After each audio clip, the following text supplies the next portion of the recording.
Wednesday, my dude.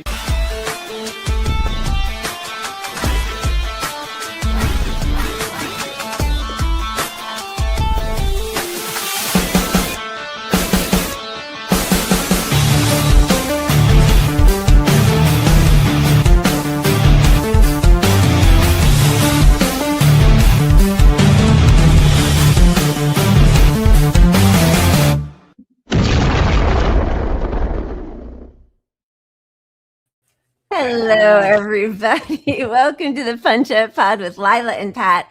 Happy Wednesday. What just happened? Did you spill your slap and tickle? You know, it's funny you mentioned that because yes, they're delicious, but this batch is foamy, and I keep every time I open one, you think I'd remember it's gonna be just as foamy as the last one and blow up, but every single time I forget. Tap it, or what do you do? Get the bartender to put his oily finger in it. The nose grease, like they used to say, to get the foam down. So gross. No. And this will be I sound like I'm joining the monastery, but this is my last slap and tickle for a while because I'm going to pivot to lose some weight and drinking all days from now on for a minute. Why are they why is that better? It's a lot lower calorie beer. It's a session beer. So it's like 4.5%, like half the calories kind of thing. But wait, but calories don't necessarily correlate to alcohol volume, right? Like it'd be better for me to just do shots of vodka than to drink my wine. And that would be way more alcohol Yeah, but this is pretty low. I don't know what it is, but it's going to be low. Calories are low. It's going to be low in calories. Yes. Okay. All right. By default. Well, so would shots of vodka. I don't like it either, Lala. It's bad for the show. How are you going to be funny if we don't get you wasted? We're taking a few weeks off. No, we are next week. We're going to have a kind of hinky schedule. I think we will be off Wednesday and Thursday and possibly Sunday. We might be taking a full week off. Yeah. I have to check. I am going to see my mom for her birthday back east, and my brother's coming, and my aunt and one of my cousins. So I want to just sort of be able to focus on them and my mom and everything. But we'll figure it out. Good. To see if we can. I'm just realizing that my declaration that I'm going to lose weight is not helped by 2 beers open at the same time. Pound them fast. Pound it. Right. Since I only had one of the good beer, I wanted to pregame with my other beer and save the good beer for the first hour of the show. That was my logic, just so you know. Okay, all that's right, interesting. On to the show. I like to start with the good stuff, and then when the alcohol hits, it really doesn't matter what I've got after that. Same. I'm a cheap date. We had such a nice time earlier today on Lee Camp's show, so thank you and shout out to him for having us on. We saw a few of you guys in the comment section, which is fun. And now we're ready to tackle even more of the crazy that is happening in our world. But first, let's check in with some heroes of our time. Medea Benjamin and Code Pink leading a protest for Palestinian hostages on the Capitol steps on Eid. So cheers to them, and Medea Benjamin, truly one of our national treasures. We're here in front of the Capitol, where there's just been a very dramatic protest of people with their hands zip-tied behind their backs, kneeling in the stress position that recently we saw with the flotilla members in Israel.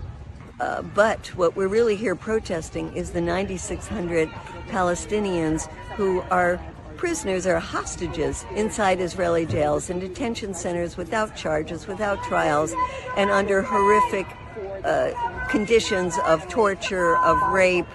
When there was all this movement in the United States to get the Israeli hostages released, where is the movement to get 9,600 Palestinian hostages in Israeli prisons released. Today is Eid, and Palestinian families are not able to celebrate Eid with their families.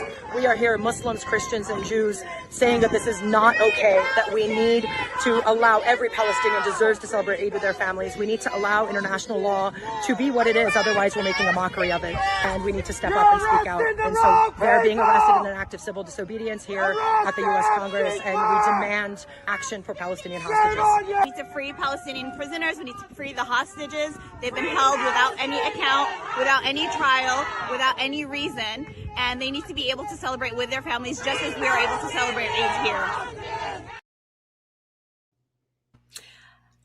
It is shameful how few people call Palestinians in those torture dungeons hostages, which is what they are. They have more child hostages, prisoners, but whether you call them prisoners or hostages, than any other country on earth. And as we pointed out, they're the most educated society. They have the highest literacy rate. So, like, you know, if there's a correlation between poverty and crime, okay, that exists. But these are people, like 90% of them we know are political prisoners. It's not. Oh. There aren't actual crimes. I mean, I'm not trying to connect those dots, but they aren't charged. They're held in detainment with no trial.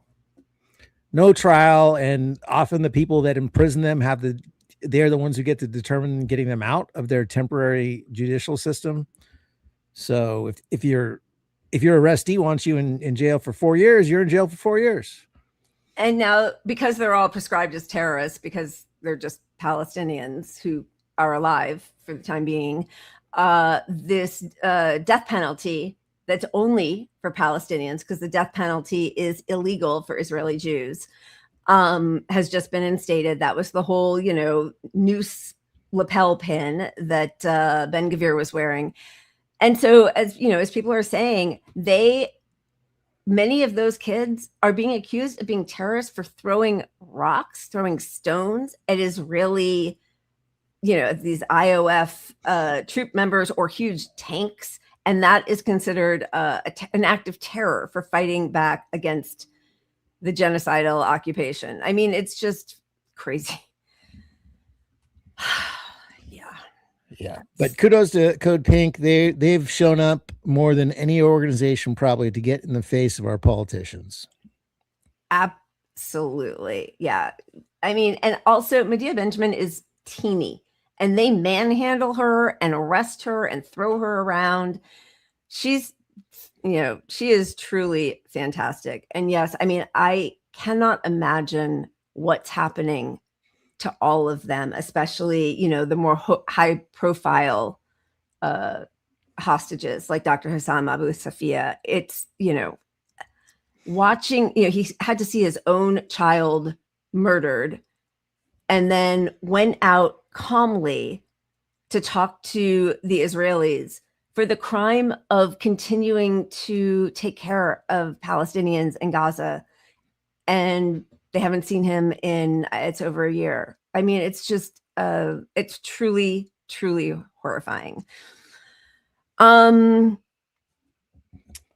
And, if you were to take, if you think any of this is just, you would at least, if you're going to support the U.S. engagement in this war, demand our allies act a certain way, right? So if you want to say we're just doing it, it's important to our, role in the Middle East. You want to believe all that bullshit?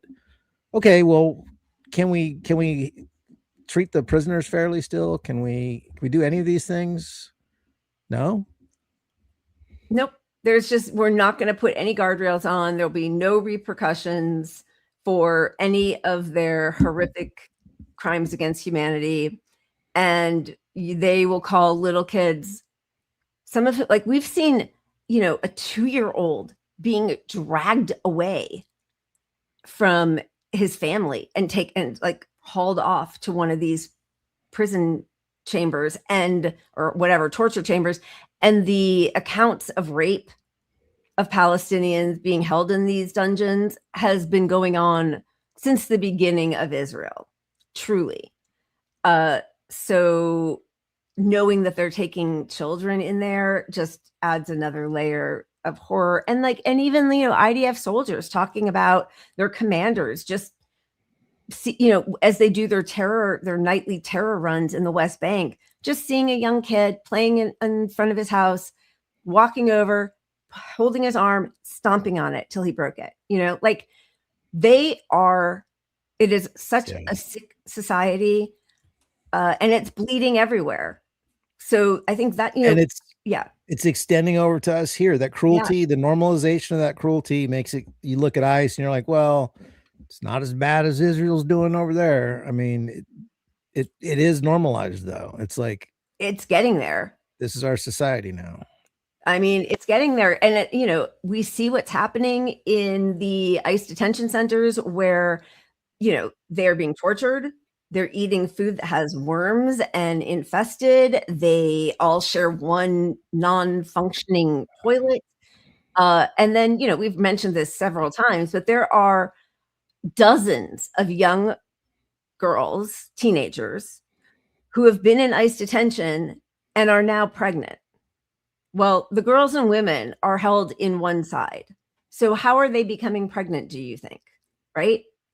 I mean, it is. This feels, you know, the reason that we focus so much on Israel, I think, is because we all are Gaza. Like, that is the intention of the Epstein class. That is what they are learning from there. That's the test bubble. And they're bringing everything back here. They're bringing it, obviously, to Lebanon, to Iran, but they're bringing it back here.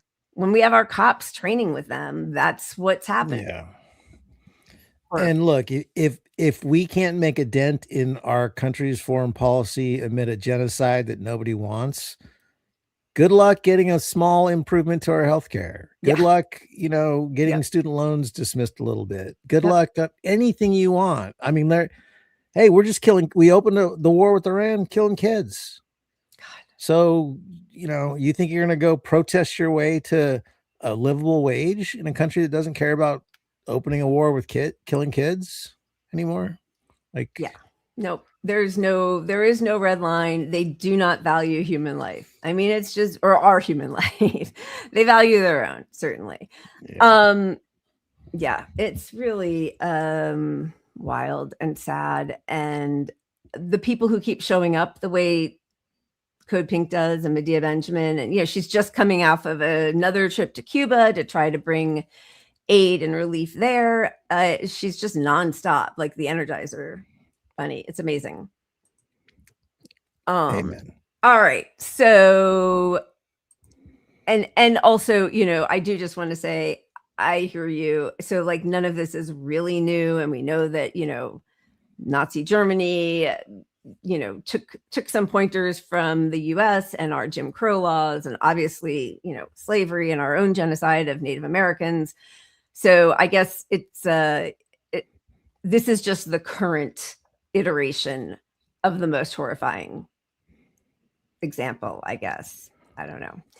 It is. It's all gotten so bad. Even my white privilege is getting affected. That's when I started caring. You're feeling it bad. You're feeling it. I feel it. No. All right. Before we spin, which we will, please do make sure to like and subscribe and smash that notification bell.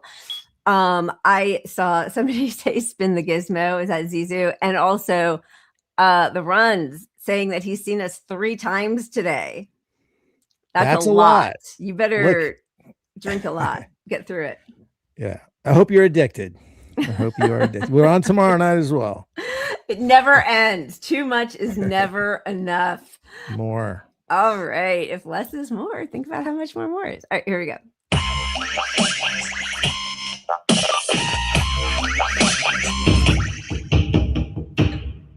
All right. Let's see. What do we got? Wait, did I see that Hope is Hope here? I think I just saw that Hope is here. Did I see Hope? Hope. No? Wait, I could have sworn, because every once in a while it works out that there you are. Okay, Hope is here. She sent us some music that's really great. So we are excited to play it. This is the Neighborhood Kids. Every day them get up and look on the TV, them read the newspaper, them want to see the truth. But them can't see the truth. Because the truth will not be found there. That is why the man said this revolution will be telepathic. But this is the truth, this is the truth, and then this is reality, this is the truth, and then this is a tragedy, taking the children away from the family. Why is this happening? It's a catastrophe, stop with the vanity, where is humanity, we are the refugees, we are in agony, we've been the ones that been taking your salary, we are the hard workers, we are the farm workers, we are the dishwashers, yeah we are the ones, yeah we are the ones, yeah we are the hard workers, we are the lawnmowers, we are the leaf blowers. Yeah, we are the ones, yeah, we are the ones, yeah, we are the ones that are working construction, and we are the ones that will fix your destruction, and we are the ones that make fruit on your table, and we are the ones that been given a label, and we are the ones that you blaming for taking your time, so you pay me. We are the ones working minimum wages, and we are the ones with our kids in the cages. It's so good. The video that Hope sent us was like 6.5 minutes long. It's a really good video though, and it's more cinematic, like it, takes you through some different scenes, but it just felt kind of long to play. So we wanted to give that. They also had put that clip out.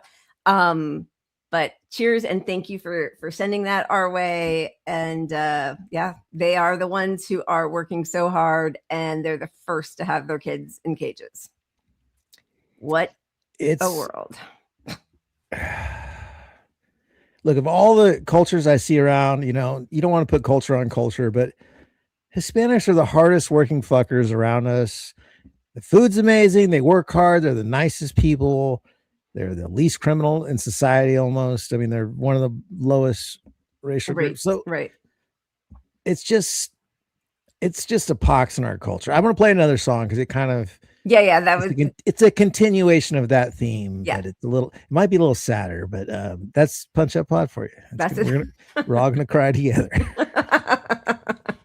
Every day them get up and look on the TV, them read the newspaper, them want to see the truth. But them can't see the truth. Because the truth will not be found there. That is why the man said this revolution will be telepathic. This land is your land, this land is your land. You've made it clear now, it sure ain't my land. As I'm trespassing, I keep my head down low. Who knows how high the bullets go? I'd love to walk through that ribbon of highway, but I'm in danger in my own driveway. Another man yells, go to your country. Maybe that is the land for me. In the shadow of the steeple, I saw my people. We stand in darkness behind bald eagles, and though the birds may fight for their liberty, only the bullets fly free. Wow, that's awesome and very heavy. That was beautiful. That's Advika. Advika. Her name is Advika, but I think you can find her at advika.music on Instagram. That was great. Well, not exactly happy. Hey, we'll get to Lego videos. It's just, you got to wait for those. I know. I feel like we should at least play the one that is that our show is titled after. That's fair. Let's just get into it because that gets us into all the Iran stuff. Childish games. Here we go. Shots in the White House. Childish games. Steel on the table, but Bibi needs a win. Drop on the string while the pressure closes in. Abraham Accords like a panic offering. They lost the war, now they begging for a ring. They tried to bait Iran, but Iran saw the scheme. Childish games fit the Epstein regime. Sacred defense, calm, we don't chase that flame. They forgot who taught kings how to master the game. One side wants a deal he can't afford to lose. One side wants bombs just to dominate the news. Bibi yanks the leash when he needs a war scene. Trump plays big, but he moves when they pull the strings. They push the Gulf, try to stir up the scene, calling it defense while they cross the line clean. But patience is power when the trap is exposed. Iran didn't fold, Iran stayed composed. stones in the dark, met a different fate. You went to our sky, then you learned too late. Reaper went hunting, came back as a claim. F-35 ghost caught running from the flame. Truck talks tough, but the bragging went quiet. BB needs chaos, needs the world to buy it. Deal on the table, whole room knows the truth. I ran one by patience while they beg for proof. We do not want war, but we know the sound. Drums in the distance, pressure underground. Sacred defense, no childish bed, no panic square. Sacred defense, sees through the Epstein regime. What a loser. Sacred defense, Sacred defense.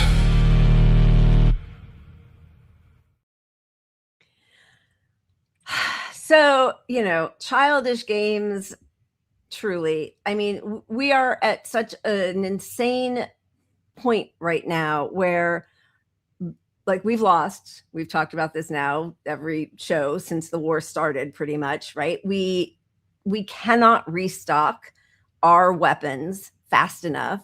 We are pulling weapons that have been ordered from Taiwan because we will not be able to replenish the weapons we need ourselves fast enough.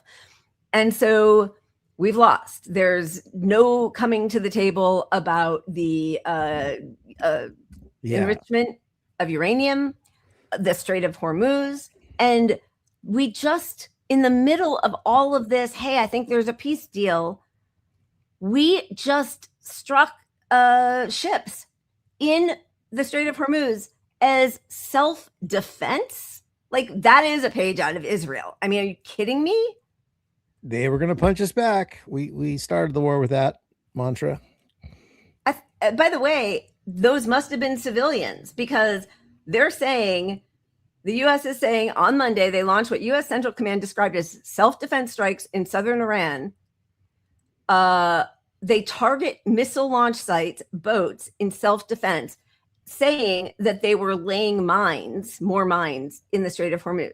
But every time Trump opens his mouth, he tells us that they've obliterated the Navy. So those must have been civilians, but also it's their strait. It's their contiguous land, or whatever the rule is. They get 12 miles there and then 12 more miles. They and Oman get to rule that area. So self-defense. And I'm sorry, I'm not going to buy any story about dropping mines unless you show me pictures of dropping mines. Yeah. Because you would want some evidence. If you have evidence of this, you would want to put it in front of the U.S. public to justify this war, which we don't feel justified to be in right now. Right. So if you're going to bomb some boats, you know, and you have proof that they're connected to something in the you know, with the mines, you're going to show, it's going to be on the news. You're going to lead with that story. But also, that is the right of Iran. I mean, they've said that there are mines there, right? Like, we know that they have laid mines there, but that's not for us to talk about. Like, that we're 100,000 miles away, or 10,000, 10,000 miles away. Like, that's not self-defense. I don't know. It's just insane that they say that out loud, right? I get that, but my point is they can't even back up their little self-defense thing, because if they had anything to back that up, they would show it. They would lay the cards on the table, and they don't have the cards. I am sure there will be some bullshit. Yeah. AI, you know, but you know, Israel used to do. Yeah. When you're saying we lose, well, the people at the top of our government don't necessarily lose. You know, the donors don't lose. All the connections to Israel don't lose. This is what they've always wanted. Even our military industrial complex. Yeah, we got to get some bombs back from where were they? Taiwan. Okay, well, that means we need to ramp up bomb production, which is going to be, everyone's going to have to back that because it's our self-defense stuff. So every senator, even the progressives, are going to say, yeah, we need more bombs. So they're going to get more money next year. And these are the people that push the levers of power and decide what happens. So it's like, did they really lose? I don't know. Republicans trying to get reelected probably lost, but they're not even making the calls. It's not a party thing anymore. Yeah. Certainly the weapons industry, the military industrial complex, always wins. We always have an enemy. We always need more weapons. They always win. hand in hand with that, tech wins because tech Sure. is tied into all this and Yeah. justification for. I mean, and I would say tech and AI part of that. Yeah. is everything to our politicians now. Yeah. So That's it. That is truly it. So the crazy thing is, and we sort of talked about this on Sunday. On Sunday, as Trump was touting the big peace project that he was putting together, even though the very next day he strikes Iran, but okay, he called out the names of all the heads of Gulf countries, and Turkey, called them all out to be part of this. He's meeting with everybody. We're going to have peace. Then he talks about what they need to do because he's not going to get the level of enriched uranium that was negotiated down by the Obama regime and the JPCOA, right? He's never going to get to that point again. He's blew it. Not going to get the Strait of Hormuz back. Blew it. So he needs to figure out something that makes this feel better than Obama, which if he had just accepted the deal that was available on the table on February 27th, he would have come out truly like that would have been a huge feat, actually. And instead, he's got nothing. So now he is haranguing them. I disagree with you on that one. I think I've mentioned it, but I think he will get back to Obama level of checks on the uranium. I'm so glad that you said that again, because I was worried that as it becomes more and more clear that I'm correct, you were gonna walk back. But it's out here. I'm actually writing down the date. What's today? Exactly. The 27th. Pat wrong again about the enriched uranium. Iran's going to get all this other economic prosperity from it. So I think he will get it. Well, here's the thing. If closing the Strait of Hormuz were a big enough deterrent, we'd wrap this up very quickly now, right? Clearly that's not a big enough deterrent because here we are and Trump is allowing the world economy to crash, right? So it's not that big a deterrent. I mean, it kind of is, but as you said, the richest people in the world, the oil industry is fine. Yeah. Yeah, but the pain from the strait being closed isn't even hitting yet, is the thing. Which is why it's not and the pain, but the pain is cumulative. But you have to end that pain. Right. And the buckling on the strait isn't going to come from Iran. Right. They're going to hang on to that strait. Yeah. So that's going to be us buckling eventually from world pressure on us. Yes. But they're not going to give up their right to enrich. I think they will, but I don't know. I mean, it's not like I'm calling it a done deal. Everybody to hear that. I just think really know. I think that's a more likely thing for them because if the strait, you can't justify attacking Iran if the strait is open and the enriched uranium, is off the table. Well, are they still giving money to Hezbollah? Yeah, and that's always going to continue, but they've got the strait to pull the strings back on, if they have more control over the strait officially.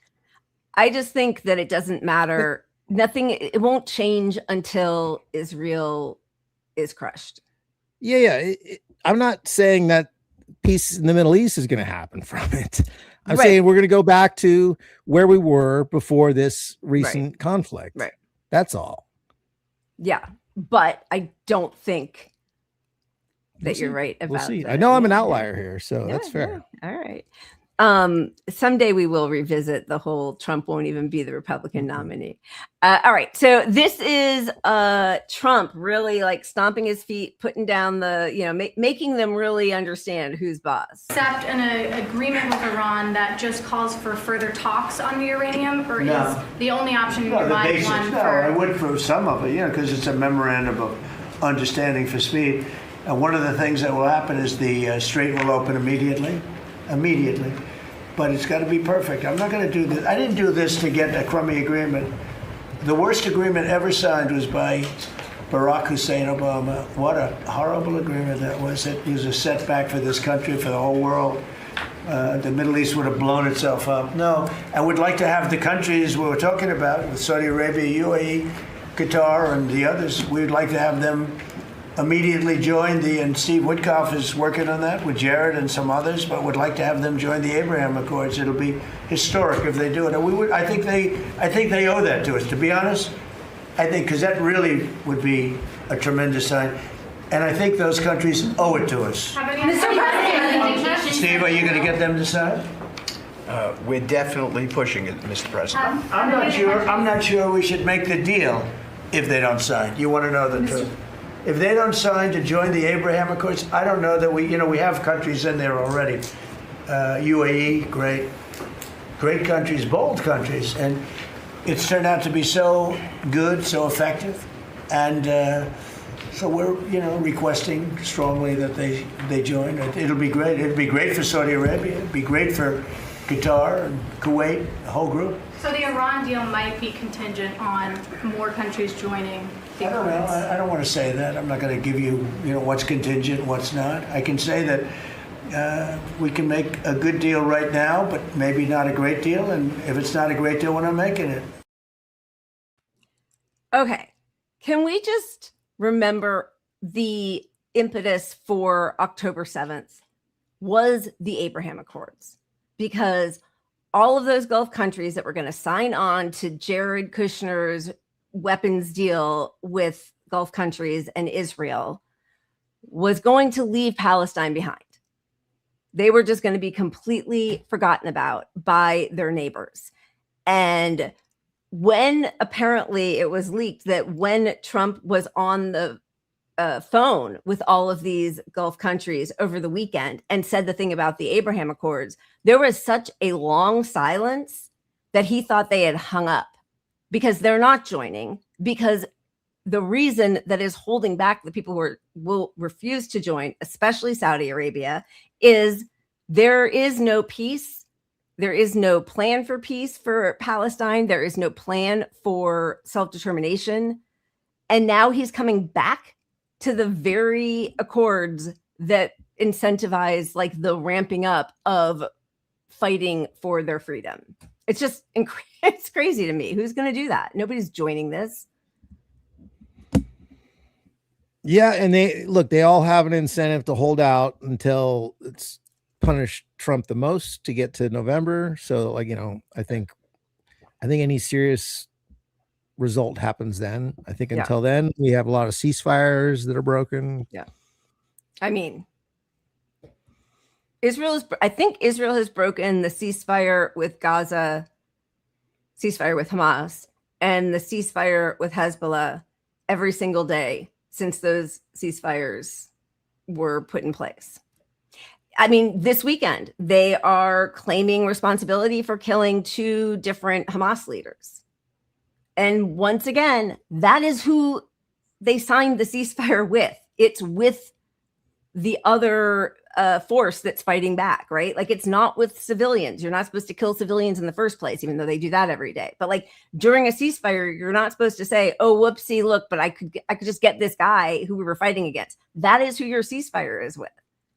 Nobody calls that out in Western media. It's the craziest thing. It's like, what it could damage the ceasefire. They had another strike. They killed 31 people yesterday. They bombed another tent yesterday, and you're seeing people being taken out with their insides just flowing out of them on the street.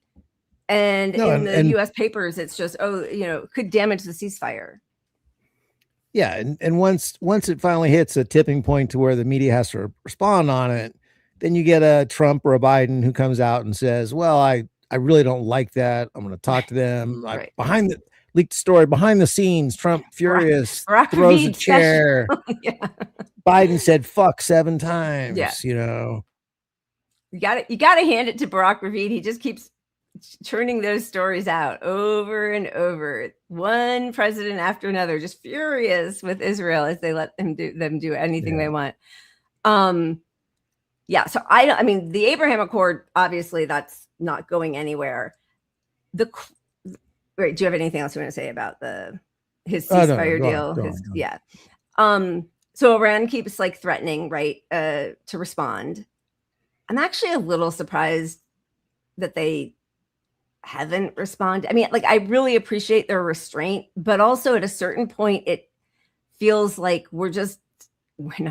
they are just allowing all these maniacs, these, genociders to keep escalating. I don't know. Like, I think they just, I mean, honestly, I think they're playing the PR game with the American public. I think so. I think that's what it is. That's why this whole Lego campaign exists. It's clear that this was our war and they want to keep it our war. Yeah. Our choice. Yeah. And I do think that maybe they're taking a lesson from the Chinese and watching as Gulf Coast states that have been so traitorous to them as they've, opened up their countries to American bases, thinking that they would be protected. And then watching as the U.S. ran to protect Israel and not any of these Gulf state countries, right? Not Qatar, not Bahrain, nope, right? There is tension now because it's not a done deal that if you make a deal with the United States of America, that's worth it. That's worth that your country will be protected. It clearly won't.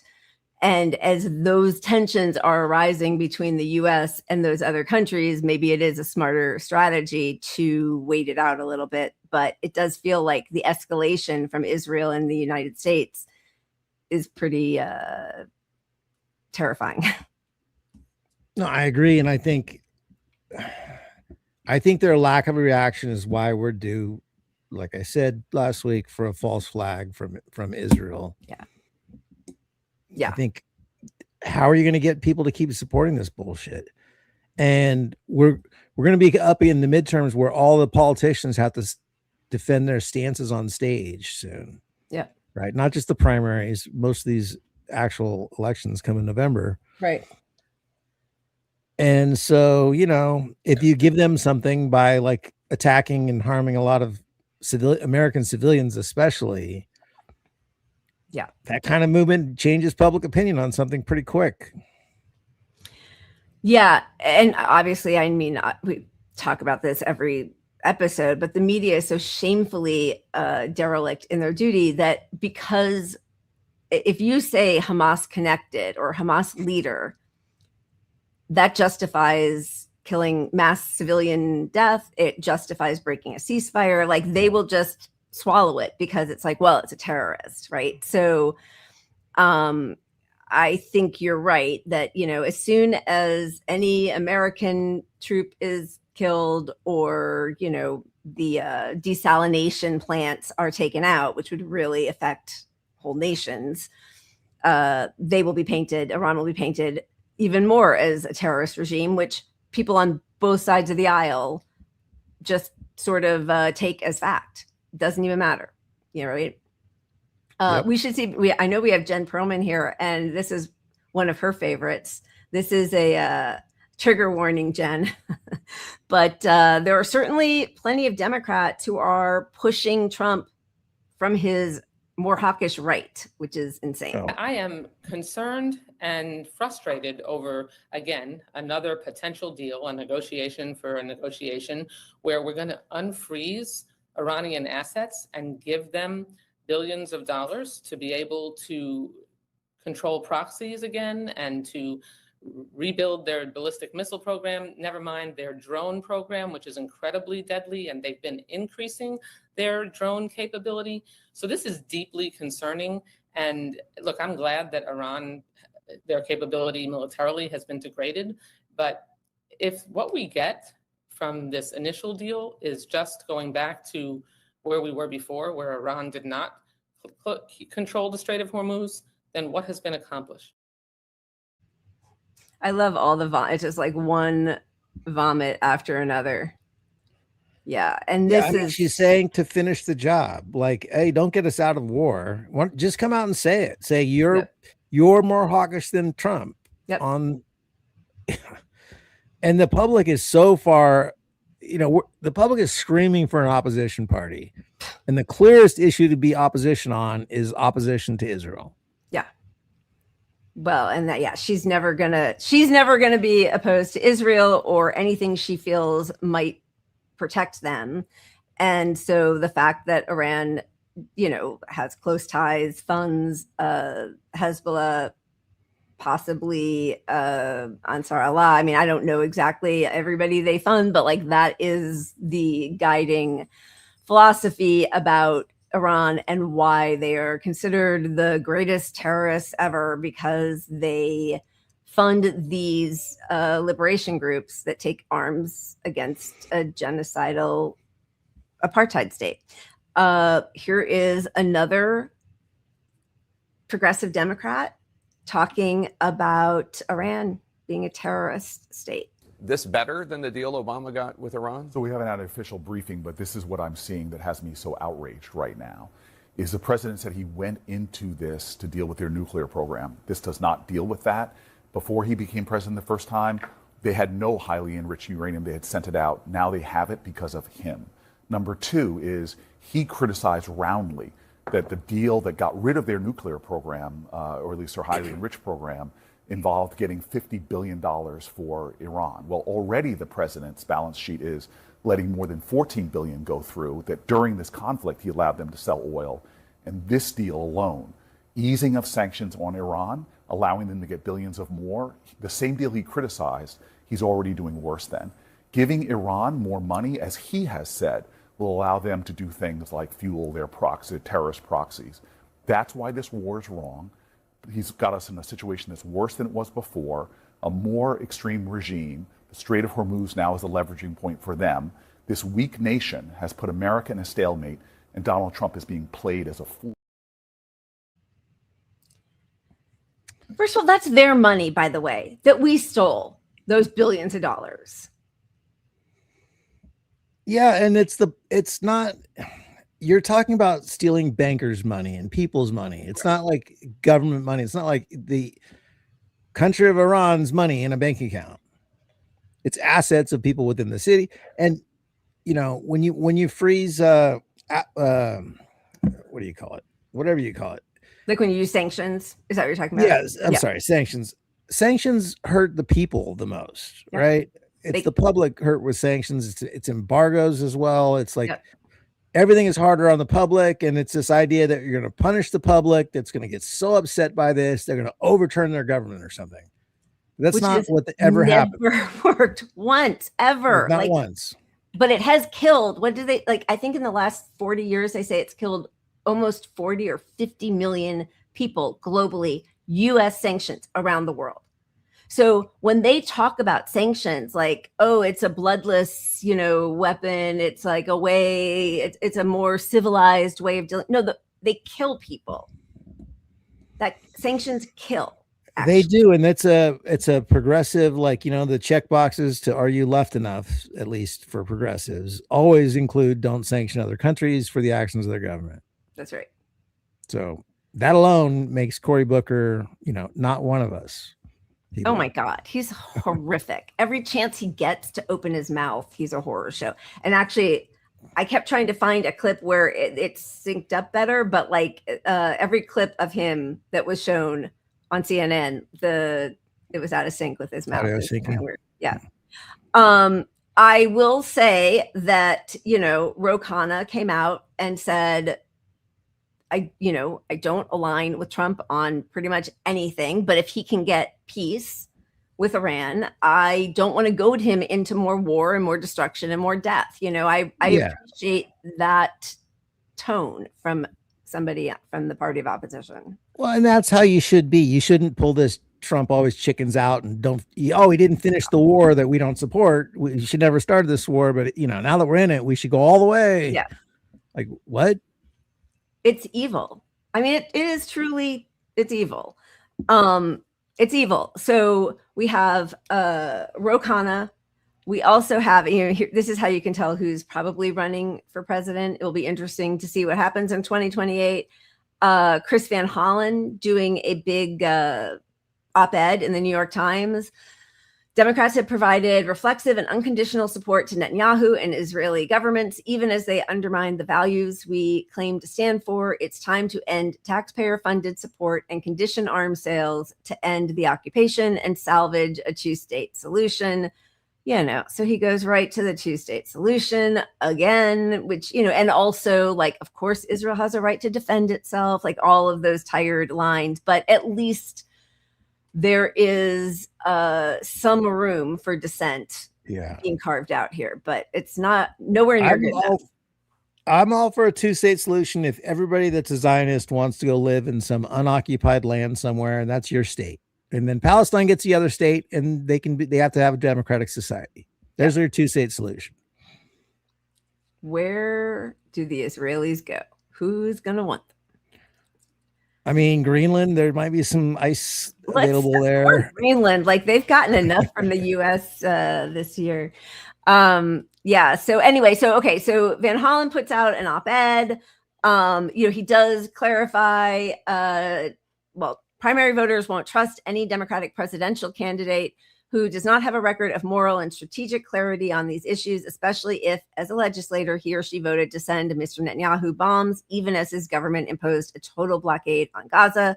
Nor will they support a candidate who plans to re-enlist the senior Democratic decision makers, this is interesting, who whitewashed the truth during the Biden administration and refused to acknowledge their complicity. Democrats failed to meet the moment in 2024. Americans were rightly fed up with Democratic hypocrisy and complicity in the gross violation of the values we profess to hold dear. That, in turn, hurt our credibility with voters. We cannot let that happen again. So that's great, because what he is saying is that the Jay Sullivan and Anthony Blinken and Matt Miller and all of these disgusting, genocide apologists should have no place in the Democratic Party, right? Yeah, I mean, that's accurate. Look, it takes a fuck ton of money for AIPAC and whatever to run against anyone lefty that's popular. Right. And they can't really even win those fights, right? But there aren't enough people that are brave enough to take on AIPAC or take on the Democratic Party to do it. But their position is so unpopular that leftists, your campaign is way out ahead if you get in the race and you say I'm pro-Palestine. Like you're starting in the best possible position. I mean, yeah.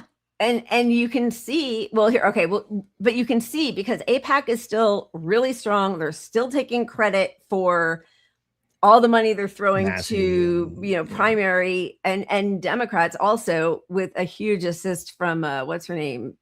Jasmine Crockett. We'll get into that in a second. What a disaster. But anyway, Brian Schatz also from Hawaii, echoing what Van Hollen says. I'm not into blacklisting anyone from future work in their area of expertise. I mean, are you really an expert if you keep getting us into one war after another anyway? But I do think it's fair to want a whole new crop of foreign policy staffers in the next Democratic administration. It's not like the same 120 people are the only people who know anything. I mean, good, right? Shots a little bit fired, a little bit. Shots. Yeah, a little, but it's do you all. See what I did there? I didn't even. I might have been the only one who caught it. But thank you for making me more clever than I actually meant. Yeah. You didn't have the pregnant pause or whatever to build it up. I was like, did I catch that? Was that shots? That was shots, right? You got to be quick. Yeah. But look, this is all also a branding exercise, right? So unless you're coming out really harshly against people by name, like he can't be in there because he was a Zionist, and I won't stand for that in the public. Like, just like we were talked about on Lee's show, he's talking about they have an AIPAC pack. Like, so they're just rebranding and renaming and shuffling the money around. And just because you get new people in those positions doesn't change it either, because there's going to be a list of who can be in those positions, and they're all going to be Zionists. Yeah. And also, I mean, you're totally right, because even the people who are trying to, pull away from the allegiance to Israel and are critical, it is still, it's the Netanyahu government. It's this far right regime. It's not Zionism, right? Or the Israel project. It's not that. It's, it's like the Matt Duss, right? It's the Netanyahu project. And then they are all doing this thing about block the bombs, but that still allows Israel to buy weapons from us. And the truth is, when you start saying, listen, I don't want to blacklist anybody, why not? Like, you blacklist Nazis, you blacklist somebody who does a genocide. Why wouldn't you?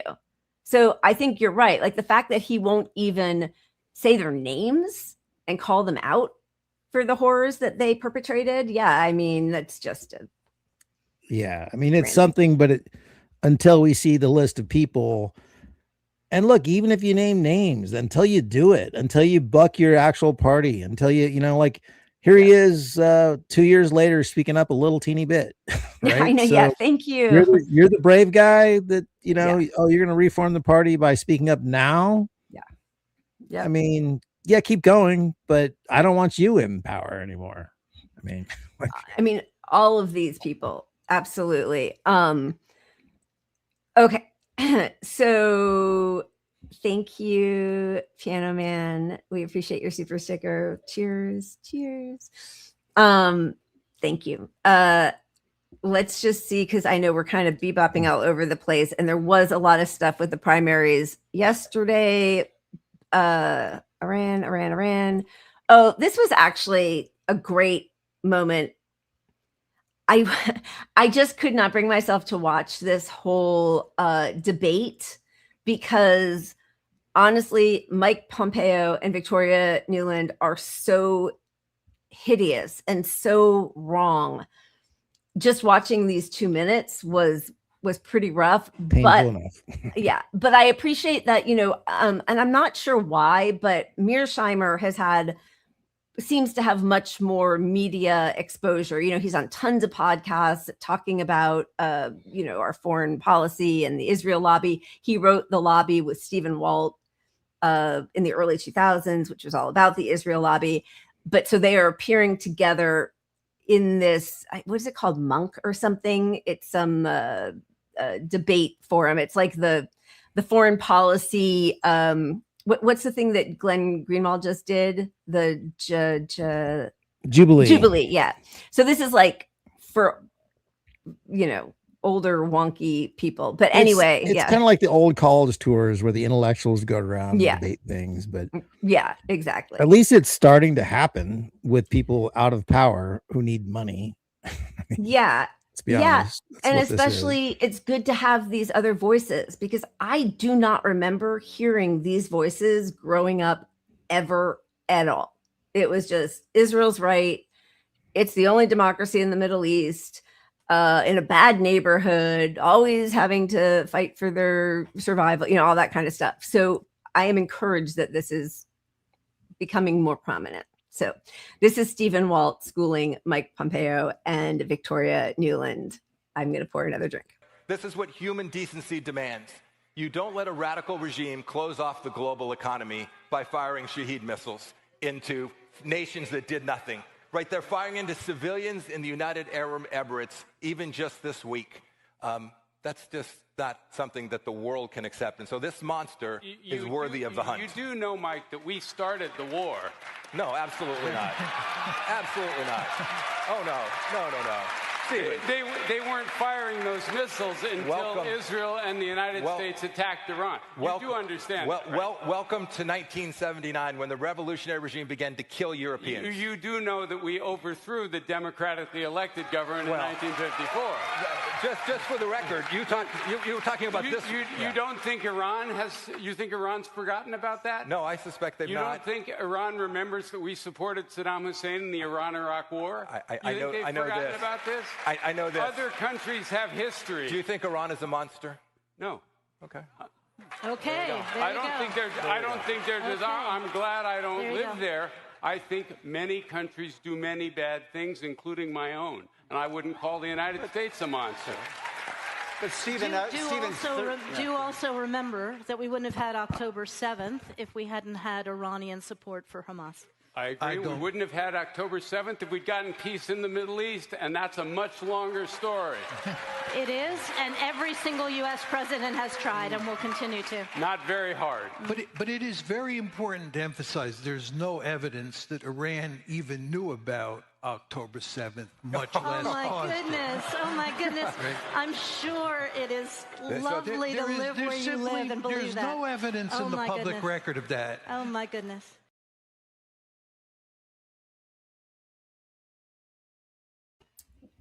She has no retort. Oh my goodness. Oh my goodness. You don't think that they're monsters? Oh my goodness. October 7th. They knew What? Oh, because they fund Hamas and whatever. I mean, they're gonna come back to beheaded babies again. You know, the intellectuals in the room here, which is supposed to be some sort of intellectual debate. Yep. Rapes and beheaded babies, you know. But I think it's interesting. I think the next phase of this is going to be like some sort of Fox News version of it, where they get the smartest Republicans they can, or the smartest Zionists, and they pay a lot of money to some sort of mid-level shitty Democrats, or shitty pro-Palestine people who aren't very good speakers. Like, you put me up against one of those guys, I'm probably gonna lose the debate because I don't have the access to facts I need to pull out of my ass to win a debate. There's a million people like me they can put up there next to Mike Pompeo, and Mike Pompeo could make them look stupid, right? Yeah. So, I mean, possibly, but they don't have a grasp of history, and they're liars, and they're not used to people knowing, because it's their whole careers. They have not had to back up what they're saying with any evidence. So they're really in a bubble. yeah. I think you do great, Pat. I think I can hold my own, but I'm just saying, I think that's the strategy a little bit. Like, if once they go to that level, I don't know, like who endorsed him getting out there and taking on this position that was only destined to make sound bites for the pro-Palestinian people? Because you're not going to win this argument if you're the Zionists. I mean, I guess maybe they're just two true believers that just went with it, and it's more their record they're defending because they're a big part of this whole action in the Middle East. I mean, the whole ruling elite supports everything that those two do. Russia is evil. Iran is evil. We have to end them. Right. Russia was unprovoked, and Iran was bombing their enemies for or their neighbors for no reason. But the question is, why are they out there doing this? What you alluded to, like, why? Right. Who are they going to win over with this? They're not going to win over the public.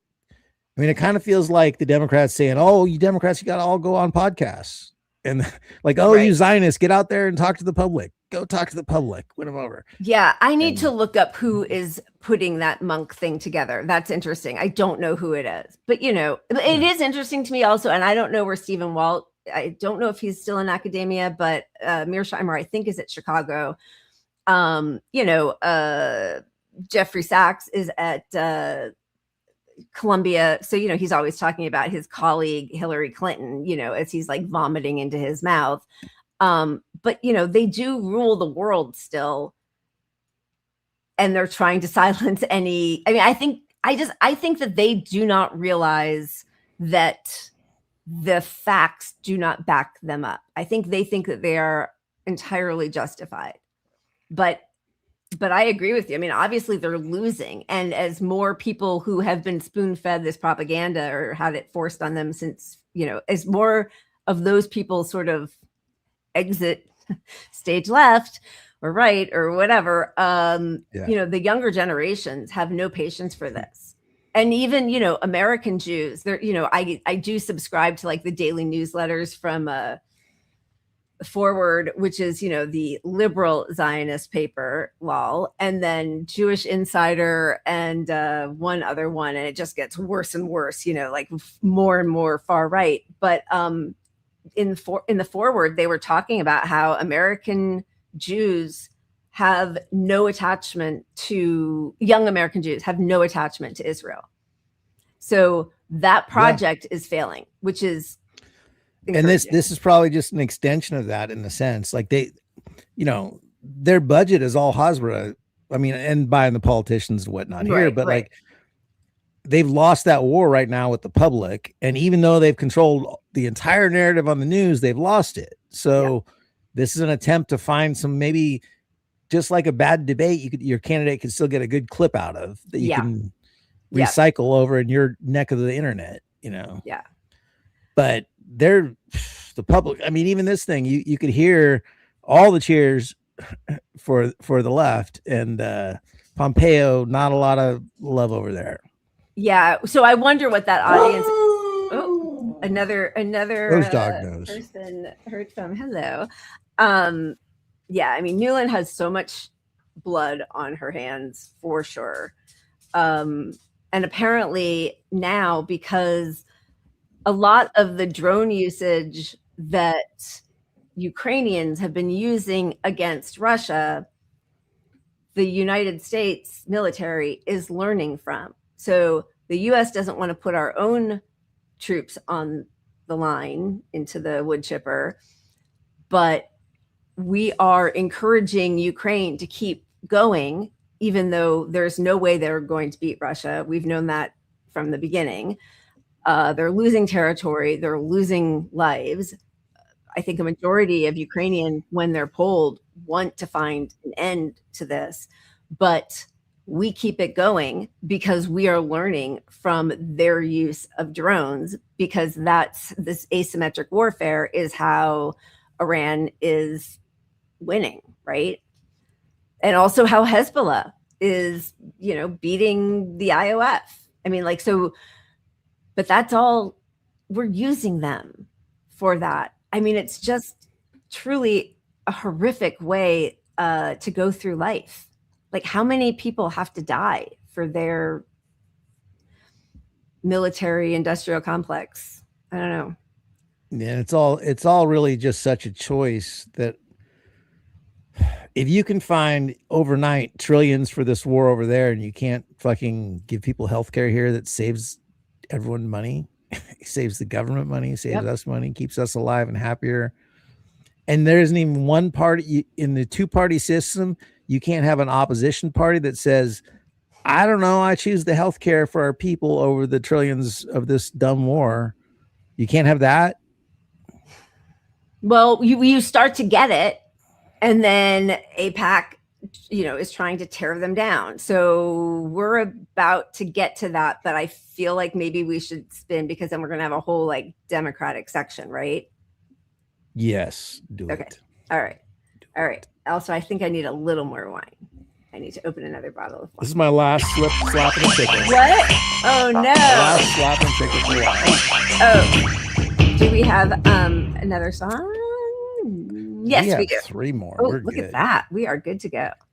Do we play Brandon? Well, I know. So I think I had to. That was when I had to exit, and I know we did play him once, but I wasn't sure if it was this song. Okay. I think we did. So let's play Eric, Bill, and kind of Keith. Let's do it. You know what? There's 2 short ones. We're gonna do 2 again. Hell with it. Okay. Every day them get up and look on TV, them read the newspaper. Them want to say the truth. But them can't say the truth. Because the truth will not be found there. That is why the man said this revolution will be telepathic. A word of wisdom to the billionaire defenders. Your enemy is not transgender. But here's a problem, here's the sitch. Why is Donald Trump hanging out with Aiden Ross on Twitch? They really hate Hassan Piker. If they lose, they're gonna blame Hassan Piker. But if Kamala runs again and she loses, it's probably just 'cause we didn't like her. Donald Trump deserves to go to hell. Go to hell. Him and all his buddies as well. As well. There's only one place he should dwell. In hell. Donald Trump deserves to go to hell. All right now. That's awesome. I love them. That's great. Yeah, I just liked it because it's obviously these are centrist kind of guys, but then it's like, nope. Wait, why do you even think? Yeah, why do you think that they were centrist? Well, because it's all about him going to hell and Trump. Yeah. Got it. Yeah. That was good. Appreciate that. Yeah, I'm going to change our intro so our intro to this thing isn't so long. But here's another one. This is Mr. Dinkle's band. Every day them get up and look on TV, them read the newspaper. Them want to say the truth. But them can't say the truth. Because the truth will not be found there. That is why the man said this revolution will be telepathic. You wanna repopulate the world after it ends, but you hate your one trans kid who's against your big plan. And we don't care for SpaceX or your hair implants. You're not even American, yet you hate immigrants. That's awesome. That's good. Wait, are you sure we showed that? Did you only ever pull the one Brandon Reisdorf? I have no idea. You're saying 3 songs? We got to play. No. three? Well, we just should called wait. for it. No, but we should. What if 3 songs? I 3 didn't- songs. It's a musical night. Here we go. Every day them get up and look on TV, them read the newspaper. Them want to say the truth. But them can't say the truth. Because the truth will not be found there. That is why the man said this revolution will be telepathic. Maybe the government is a warehouse. Maybe the president's a CEO. Maybe things won't ever change, but it feels like we're on a roll. Maybe a cop car is a urinal. Maybe this highway's a parking lot. Maybe Wall Street is a bonfire. And maybe we still got a shot. Eeny, meeny, miny, mo. Maybe a sick day's like a lighter. Maybe a strike fund's like a spark. If we all work together, maybe we could be a light in the dark. Maybe I punched a hole in my TV. Maybe there's no turning back. And if something's got them so upset, maybe that means we're on the right track. Eeny, meeny, miny, mo. Maybe a torch is just a candle. Maybe a pitchfork's a birthday cake. Maybe we could seize the factories and all this other stuff we make. Maybe the government is a warehouse. Maybe the boss is just some guy you know. Eeny, meeny, miny, mo. But if they ask, I never told you so. I love that. I love that song. Maybe I just wanted to hear it again. Maybe and I your love lighter's a torch that could burn down the senator. Maybe, I don't know. You didn't hear it from me. Maybe the I government's don't just know. a warehouse that needs to be lit up. Your boss All is just you a had guy. to do was pay us. All you had to do. All right, so let's go back to the Democrats and anybody willing to speak out against the genocidal state of Israel immediately gets the axe. We have AIPAC. AIPAC, it's anti-Semitic. Remember, it's anti-Semitic to say that AIPAC buys elections. But they do want to congratulate Representative Christian Menefee on his victory tonight over one of the most outspoken anti-Israel voices in Congress. Christian Menefee defeated longtime Representative Al Green in the Democratic primary runoff for Texas's 18th congressional district, NBC News projects, after a rare incumbent matchup sparked by Republican-led redistricting efforts. You will never guess which progressive Spitfire came out to give a little bit of a helping hand to girl. Here you go. I'm Congresswoman Jasmine Crockett. We need a new generation of fighters who are ready to throw down for what's right. My friend Christian Menefee is that fighter. Christian Menefee took on MAGA in Texas and won.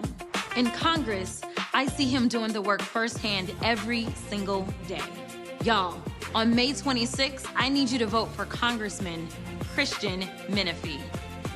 Protect Progress is responsible for the content of this ad. You know she's speaking truth because she says, y'all, I need you. And not only did he get AIPAC money, and she's happy to serve AIPAC, he also, and they seem to go hand in hand now, got crypto money. Fair Shake is crypto. It's Crypto PAC. $4 million against Representative Al Green. So that's who Christian Menefee is. Yeah, and we're seeing the resurgence of K-Hive, which is not a good sign. God. For one, because Kamala's running. Although I have never been so happy in my life. I want her to run so hard, just for personal reasons, because she's going to get humiliated, and all the money behind her is going to go away. But Kenny and K-Hive, they're out there. They're all the most pro-Israel group on earth. They're backing all the Black Democrats who are pro-Zionism. But only the pro-Zionist ones, right? Right. So that is what K-Hive now means. K-Hive now means Zionist Black Democrat. Yeah, exactly. So not only did Jasmine Crockett run to help, what's his name, Menefee, Also came out for Wesley Bell, as we know, also AIPAC funded. Go out and vote again. Do not get comfortable at all. We are living in unprecedented times, and I can tell you that there is no one better for this moment for Missouri 1 to keep his eye on the prize, which is you, the people, than Wesley Bell. Solidarity, sister, y'all. Yeah, not Cori Bush. I mean, I would think if you're calling yourself a progressive leftist, you would be backing Cori Bush. I mean, she doesn't call herself a leftist, but she does. Does she even call herself progressive? I don't even know. She's a fighter. She's just a fighter, y'all. I mean, she tried to waffle. She tried to waffle on the word genocide as if she was sort of lefty, because she was trying to cater to the left on that. Yeah. And then now she's full blown committed because the money's flowing now. Show me the money. And speaking of, and this is how, you can just know the people you should never vote for if you are so inclined ever to vote again, by whom she comes out and stumps for. She flew to California to help out Javier Becerra. And he's all three. I think he's AI, crypto, and genocide. He's got the whole package. He left out corrupt embezzler, his number one guy just convicted of embezzling. Like, he killed Medicare for all. That's 5. We can keep going forever. He is literally coming off of the whole Democratic Party getting behind Eric Swalwell, who's they all knew was a sexual assaulter. Yeah. / raper. I don't know what they knew, but they knew he had plenty of accusations against him on the record. Yeah, he was the Harvey what's his name? Weinstein. He's the Harvey Weinstein of politics. Yeah. Right? Everybody knew. They all knew. And then but they still had the balls to come out and say, this is our guy. And so they pivot from that to Becerra, who killed Medicare for all, who was just an absolute donor bot piece of shit, who his whole staff fucking hates, and they do exposés on him left and right. And it's sort of working because they're all going to drop out, and it's going to be a race between the billionaire, who us lefties are like, fuck, he's the best guy on the ballot, probably. I mean, honestly, but oh my God, it's fucked. So the Democratic establishment is all going to get behind somebody, and then they're all going to make phone calls the day before and say it's Becerra. That's what's happening right now. I mean, honestly, there's just no good option. I don't even know what I hope for. I cannot vote. I still think Steyer gets through. I think it's gonna be Steyer, but it's gonna be close. All right. Do we even want to watch her Becerra ad? Who cares, right? No, watch it. We need something to mock. Congresswoman Jasmine Crockett, and I am standing here with the next governor from the great state of California, Javier Becerra. Now, let me tell you why it matters. Many of you know me as a congresswoman, but a lot of y'all also know that I spent just a little bit of time in a courtroom. That's right. I was a public defender as well as a civil rights lawyer. And I know how to read somebody's record, if you know what I'm saying.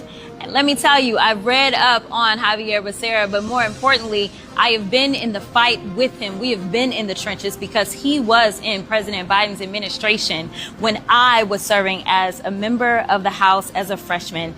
I can tell you that once he got into the secretary position, he was ready to go. You know why? Because he had served in California's DOJ. He had served as the Attorney General for the state of California. So if you want somebody that knows what they're doing on day one, and Lord knows we need somebody that knows what they're doing in government right now, it is Javier Becerra. So make sure you do your part and make sure you get out and vote for our next governor of California, Javier Becerra.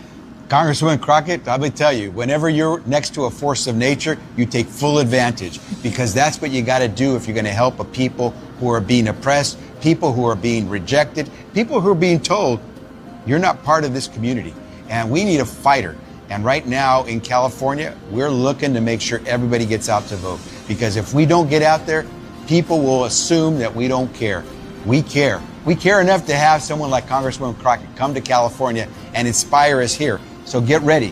Whether you're an attorney, whether you're just a voter, or whether you're the next governor of the state of California, we're ready to fight in California because we got good models to work from, and we're going to continue to fight because too many of our families have not yet had that opportunity to live the whole life.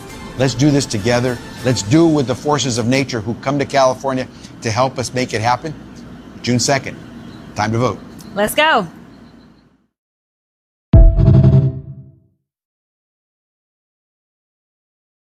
His own ad is just ridiculous. She comes out and says in the beginning, I read his record, which means she doesn't even know him. Yeah. I mean, it just screams like pay. And then California has its heroes. So I flew someone in from Texas to tell them that I'm your hero. Yeah. No, she couldn't find anybody here. Nobody in the state can do it. And she just lost. Like, it's just so interesting. She's not a rising star anymore. She just lost, right? So she lost to Talarico in her bid for Senate. And that's who you want to be flown in. And who Yeah. And his whole thing with, I want to be a fighter. Here's the problem they have, right? All their propaganda with this bullshit, this out-of-state person, Californians don't give a fuck who she is, right? We don't care. I mean, you got your MSN Californian libs who watch and see her do it at a girl on the courtroom floor, the Senate, oh, look at that diss track she's put out kind of thing on she's a fighter. Ted Cruz or whatever, but here virally, everybody saw the interview with the newscaster where he was like, is this going to be one of those gotcha interviews? I didn't sign up for the gotcha interview. He pulled a Katie Porter. Yep. And most of the polling is still showing before that event happened. So yeah, he's neck and neck with Steyer now, but I think when people go to pull the trigger, it's going to be close, but he's not a shoo-in. He should be because of the efforts of the progressives and independent media and leftists to call him out, and Californians know him. He's running and he wasn't a part of all the shit happened in California. It's all Becerra. Every bit of it in California is from him. He wouldn't have to pull her in from Texas if he could find a young upstart, great rising star Democrat who just lost her primary in California. It's just a very strange choice. She is a loser. She lost. She's lost. And he is known to be unpopular within the Democratic Party, not for fighting the system, but just for being a little dick. Yeah. Who doesn't do a lot of work, yeah. which is Kamala's mantra in California, basically. Oh my God. So I don't know. That's why he's not getting the Gavin Newsom's going, he should be my guy. Right. They're really hoping it's not him, but they got nobody of the list that's really we up all there. got So nobody. it's Steyer. But the last poll that just came out that I saw, and I don't know how reputable a poll it was, but it had the what's his name? It was Hilton. Is that the guy, the Republican? Yeah, he's going to be the nominee. Yeah. So it was Hilton had the most support, and then Becerra. Listen, and I just promised myself 6 years ago, 7 years ago, that I would never vote for corruption again, ever. I cannot bring myself to vote for Tom Steyer because he's a fucking billionaire. And the truth is he made, nobody earns $1 billion, but he did it in private prisons and stuff, in the most reprehensible of ways. And then with all that money, he could have thrown money behind Bernie in 2020 and possibly changed the whole election. Who knows? But instead he had to put his, he has some kind of messiah complex. You needed to be president. Now you need to be the governor. Could you just maybe try to help people? And nobody ever asks him, well, how did you make those billions? Do you think billionaires should exist? Well, yes, but you can tax me. Well, but how'd you make your money? Whose labor did you steal? No, look, private prisons, hedge funds, he always talks about, the private prisons, that was I don't know, 17 years ago or whatever number it is. And he's when we found out, we divested and don't do it anymore. But you kept making money on hedge funds. Your whole portfolio, you ran an investment company on all the evil investments. So that's the easiest low hanging fruit when you look at his portfolio. But at the end of the day, he's a billionaire. And I'm not stepping past that to vote. I might I might, but I'm not telling anyone to vote for him. Oh, I thought you were going to say, but you won't tell anybody if you do. No, well, that too. But look, it's just pathetic. These are our choices. It's horrible. Billionaires saying the things we want to hear is the best one on the ballot. Like, is that really it? And yes, the Greens will be on here.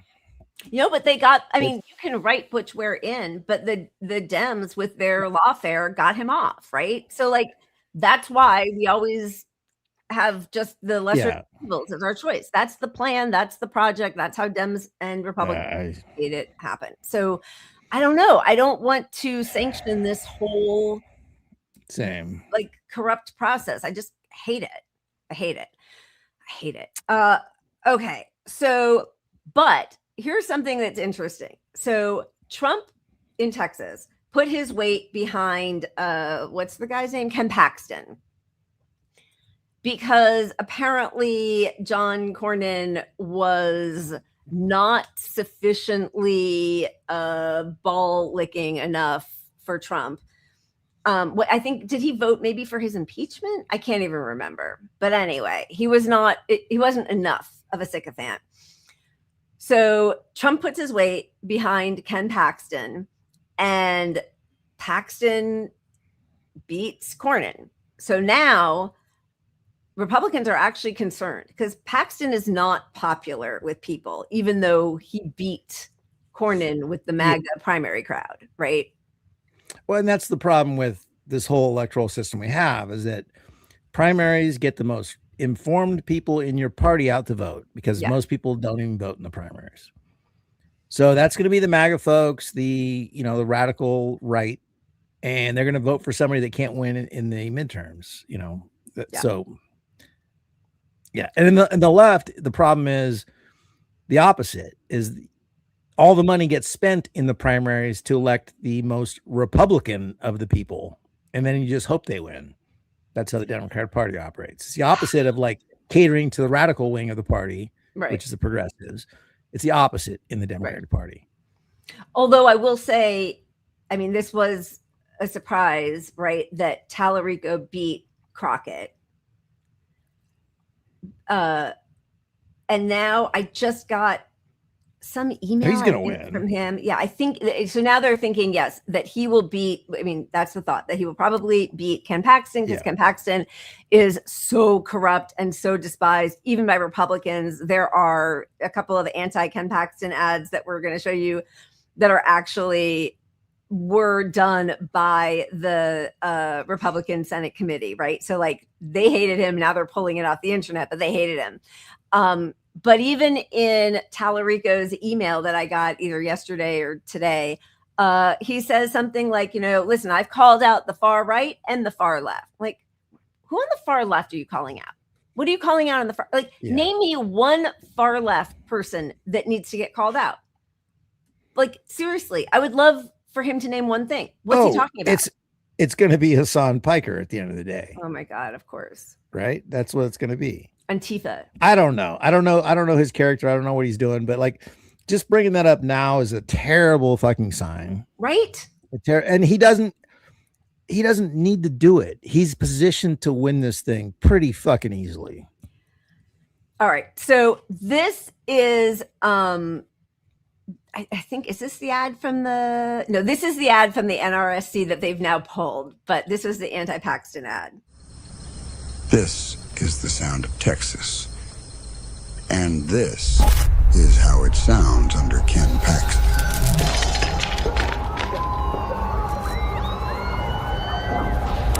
Shots fired! Shots fired!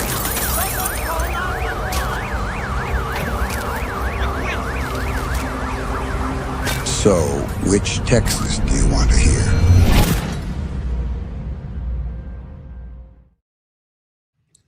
Okay, so that's one. Now they're pulling out the stops against Talarico. Texas is a whole thing, right, y'all? Texas is a whole thing, y'all. This is how they are trying to take down what's his name? Talarico. This is Texas. This is not. There are many more than two biological sexes. In fact, there are 6. This is Texas. This is not. The American flag is such a complicated symbol for most of us. This is Texas. This is not. They're going to call me a radical leftist. This is Texas. This is not. Something that you love that's not family or friends. I love, and just say this because it's on my mind, the trans children. This is Texas. This is not. Our southern border should be like our front porch. There should be a giant welcome mat out front. This is Texas. This is not. It is now existential that we try to reduce our meat consumption. I am proud to say that our campaign has officially become a non-meat campaign. This is Texas. This is not. Low T Talarico. Look, I don't live in Texas, so I can't tell you what that does as a Texan to y'all. But the one thing I know is that these soundbite commercials don't have the power they used to, because the worst things are for you and your family and your life from your neighbors and these policies from the government and whatnot. The more you pay attention and the more you're already watching this shit on social media. So you're getting Talarico in the longer format where you know that that ad just cut that little segment to make him look bad. And right. The dirty politics stuff doesn't have the weight it used to. I think it doesn't either. And I think he does feel earnest. And I think probably the fact that he is religious, but doesn't proselytize, but he is religious. Like, I think that probably has some weight with voters. When I think when you get into a debate, look, some of these people might go to the debate in the state, tune in for the first time, and maybe they were fed all this propaganda in these commercials. Right. But then he sort of Bernie's himself. He puts all that to ease when he speaks in the longer format, and he'll connect it to Christianity and things that I don't give a fuck about. Like, I appreciate Christian values, but I'm not Christian. But he can relate why it should matter to somebody whose whose abortion is their top issue. He'll still communicate in a way to make sense that he said that about trans kids to them. Right. So that'll diffuse a lot of their bullshit, and then it'll be the economic issues that really matter, which he will win on. I think so too, but I will say the thing that where he said I go after the far left, like I don't know. I mean, yes, maybe he will. I don't know. He looks like the Temu Mayor Pete to me, truly. But maybe no, but to say that at this point already he's signaling he's moving to the center. He's signaling like they always do that was all kind of some bullshit. Don't worry too much about that. Yep. I'm not really going to protect trans kids now. Not now. That was only in the primary. It was a primary. It was a debate.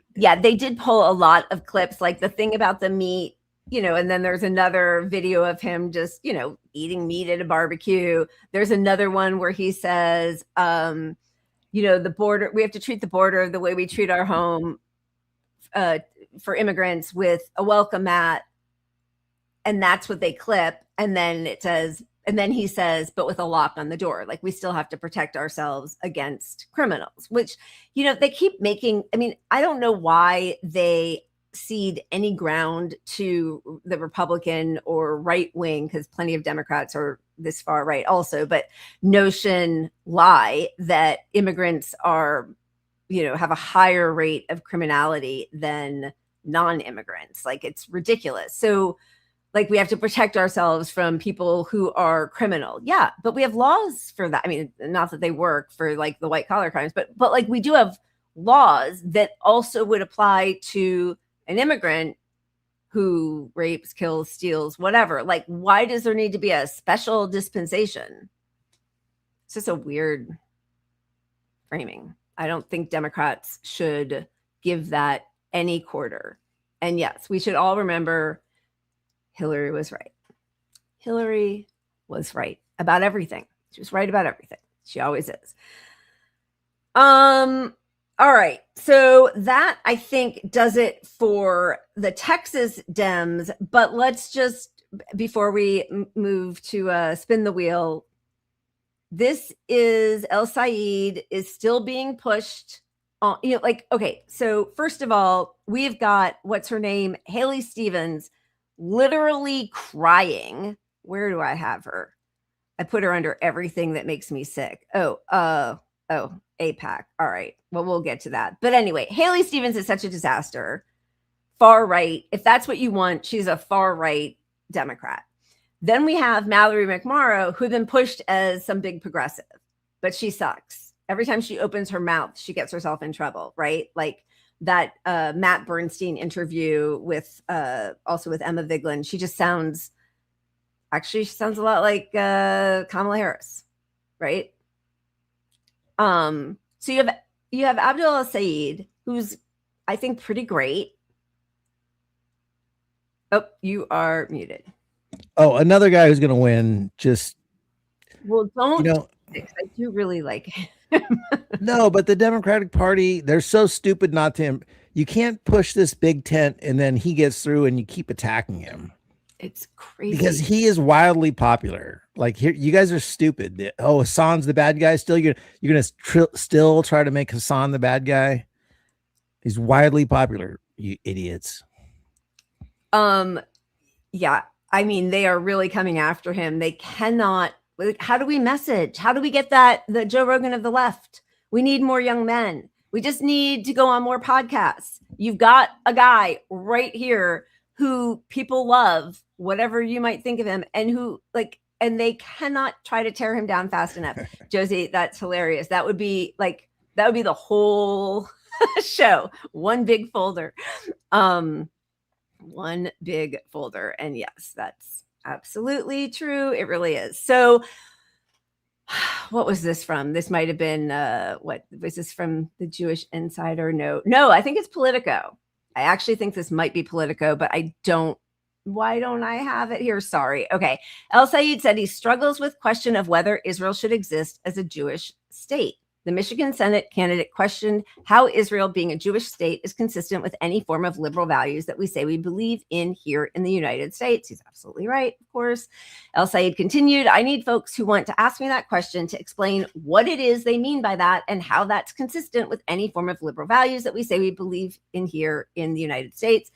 He accused Israel of bypassing the issue of Palestinian rights and maintaining a Jewish majority in Israel by implementing apartheid in the West Bank, East Jerusalem, and Gaza, and said that the question of Israel's right to exist overlooks the rights of people who've been displaced by Israeli action dating back to 1948. I love that they put this as he accused Israel, as if that's not just fact. He said that U.S. support is funding leadership in Israel that is opposed to a two-state solution, while Palestinians do not have a voice in that conversation, and said it's not actually our job to decide what the peace looks like there. Israel exists as it stands, but nobody ever asked me about the right of Palestine to exist because it doesn't exist. And so I just push back on the characterization here. Great. I mean, but they're just going to keep harping on this. They are, but I hope they do, because it's just reminding the people that they have a disagreement with the party on this. They love him for this position. You're not going to convince people now who elected him through the primary to not vote for him. Right. Yeah. So you're just showing you're out of touch with the popular position of your party, and everybody sees it as you trying to attack them because you represent Israel. So keep going with it. Great. That's going to be great. I mean, I hope you're right. I really do, because they can't. They've lost the Hasbro war. They're not going to win it again. That's what they haven't come to realization yet, that they're not going to change the public's position on this war. Yeah. I think you're right, but they still can do something sneaky and gross, like an AI, ad that makes it seem like he's a terrorist and he was there on 9/11 flying planes into buildings. You know what I mean? Like, and then old boomers will be like, whoa, well, he did look kind of scary to me. And, I don't know.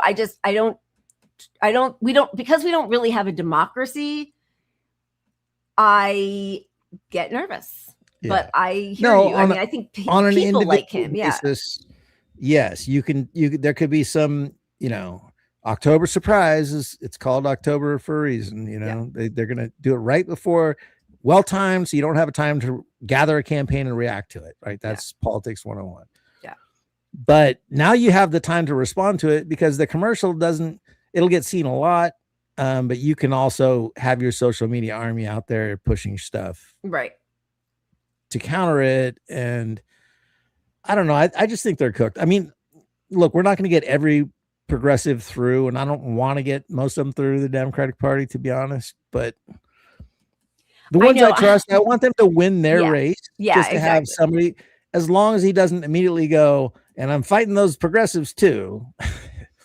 Like Talarico, that's a bad sign for that motherfucker. I don't think he would do that, but yeah, that would be he's massively upsetting. And it's not that I have like hope in our electoral politics, or we just need a couple more Democrats. I mean, maybe if we did that, if we all survive these horrors now in 30 years, maybe that would change things. I don't know, but I do always just want corporate Democrats to lose. So like that gives me pleasure. But we just wanted to thank you, Steve Breedlove, for the super chat. Watch the Ezra Klein housing town hall. Pathetic. Steyer and Porter were the only two who understood the issue at all. Becerra was the worst of the five. Yeah, I didn't watch it, but that does not surprise me. He does not have a grasp on it. And, it's really... And don't forget, he's the abundance guy. He's the one who tried to write the whole next strategy for Democrats as trickle-down economics. And deregulate. And he's the guy running the town hall for this. I mean... Deregulate. Yep. Yeah. Okay. So there's one other person that they're really coming after. Sorry, give me just 1 second. He is, this is from the Jewish Insider. So this is a guy who is in New Jersey now running for Congress. Adam Hamawi, I'm probably saying it wrong. New for me in 1994, in between stints, traveling and translating with the blind sheikh Omar Abdel Rahman and testifying at his 1995 bomb plot trial. New Jersey 12 congressional frontrunner Hamawi for New Jersey volunteered in Bosnia with a group later raided and sanctioned as a front for Al-Qaeda. Goes on to say, in a 1996 interview with the New York Star Ledger, according to a copy Jewish Insider recovered through an archive of print publications, Hamawi described volunteering in Bosnia during the summer of 1994 with a Chicago-based nonprofit called the Benevolence International Foundation. I worked in Sarajevo for 10 days and then the rest in Zenica, a large regional center in central Bosnia. Hamawi, who had just graduated from medical school, told the paper about the 5 weeks he spent with the organization. We went out to hospitals around the area and in the mountains to check what supplies they needed, and we tried to deliver them. Sarajevo and Zenica were the exact cities where Benevolence International maintained its offices that Bosnian authorities raided in 2002, part of a joint effort with U.S. authorities to dismantle the group, which they had identified as a front for Al-Qaeda. The 9/11 Commission report would later identify the foundation's base in the Bosnian capital as part of the impressive array of offices that covertly provided financial and other support for terrorist activities that Osama bin Laden established in the early 1990s. I think that Bill Clinton possibly extolled the virtues of that same group before this was revealed. I can't imagine that a recent med school grad knew about all those affiliations. Maybe he did, but just to remember that he was a combat surgeon who saved Senator Tammy Duckworth's life when she was I think a lieutenant corporal in the Iraq War. He was a 9/11 responder, and he has volunteered to go serve patients in Gaza. So that is whom they are saying is basically a 9/11 terrorist.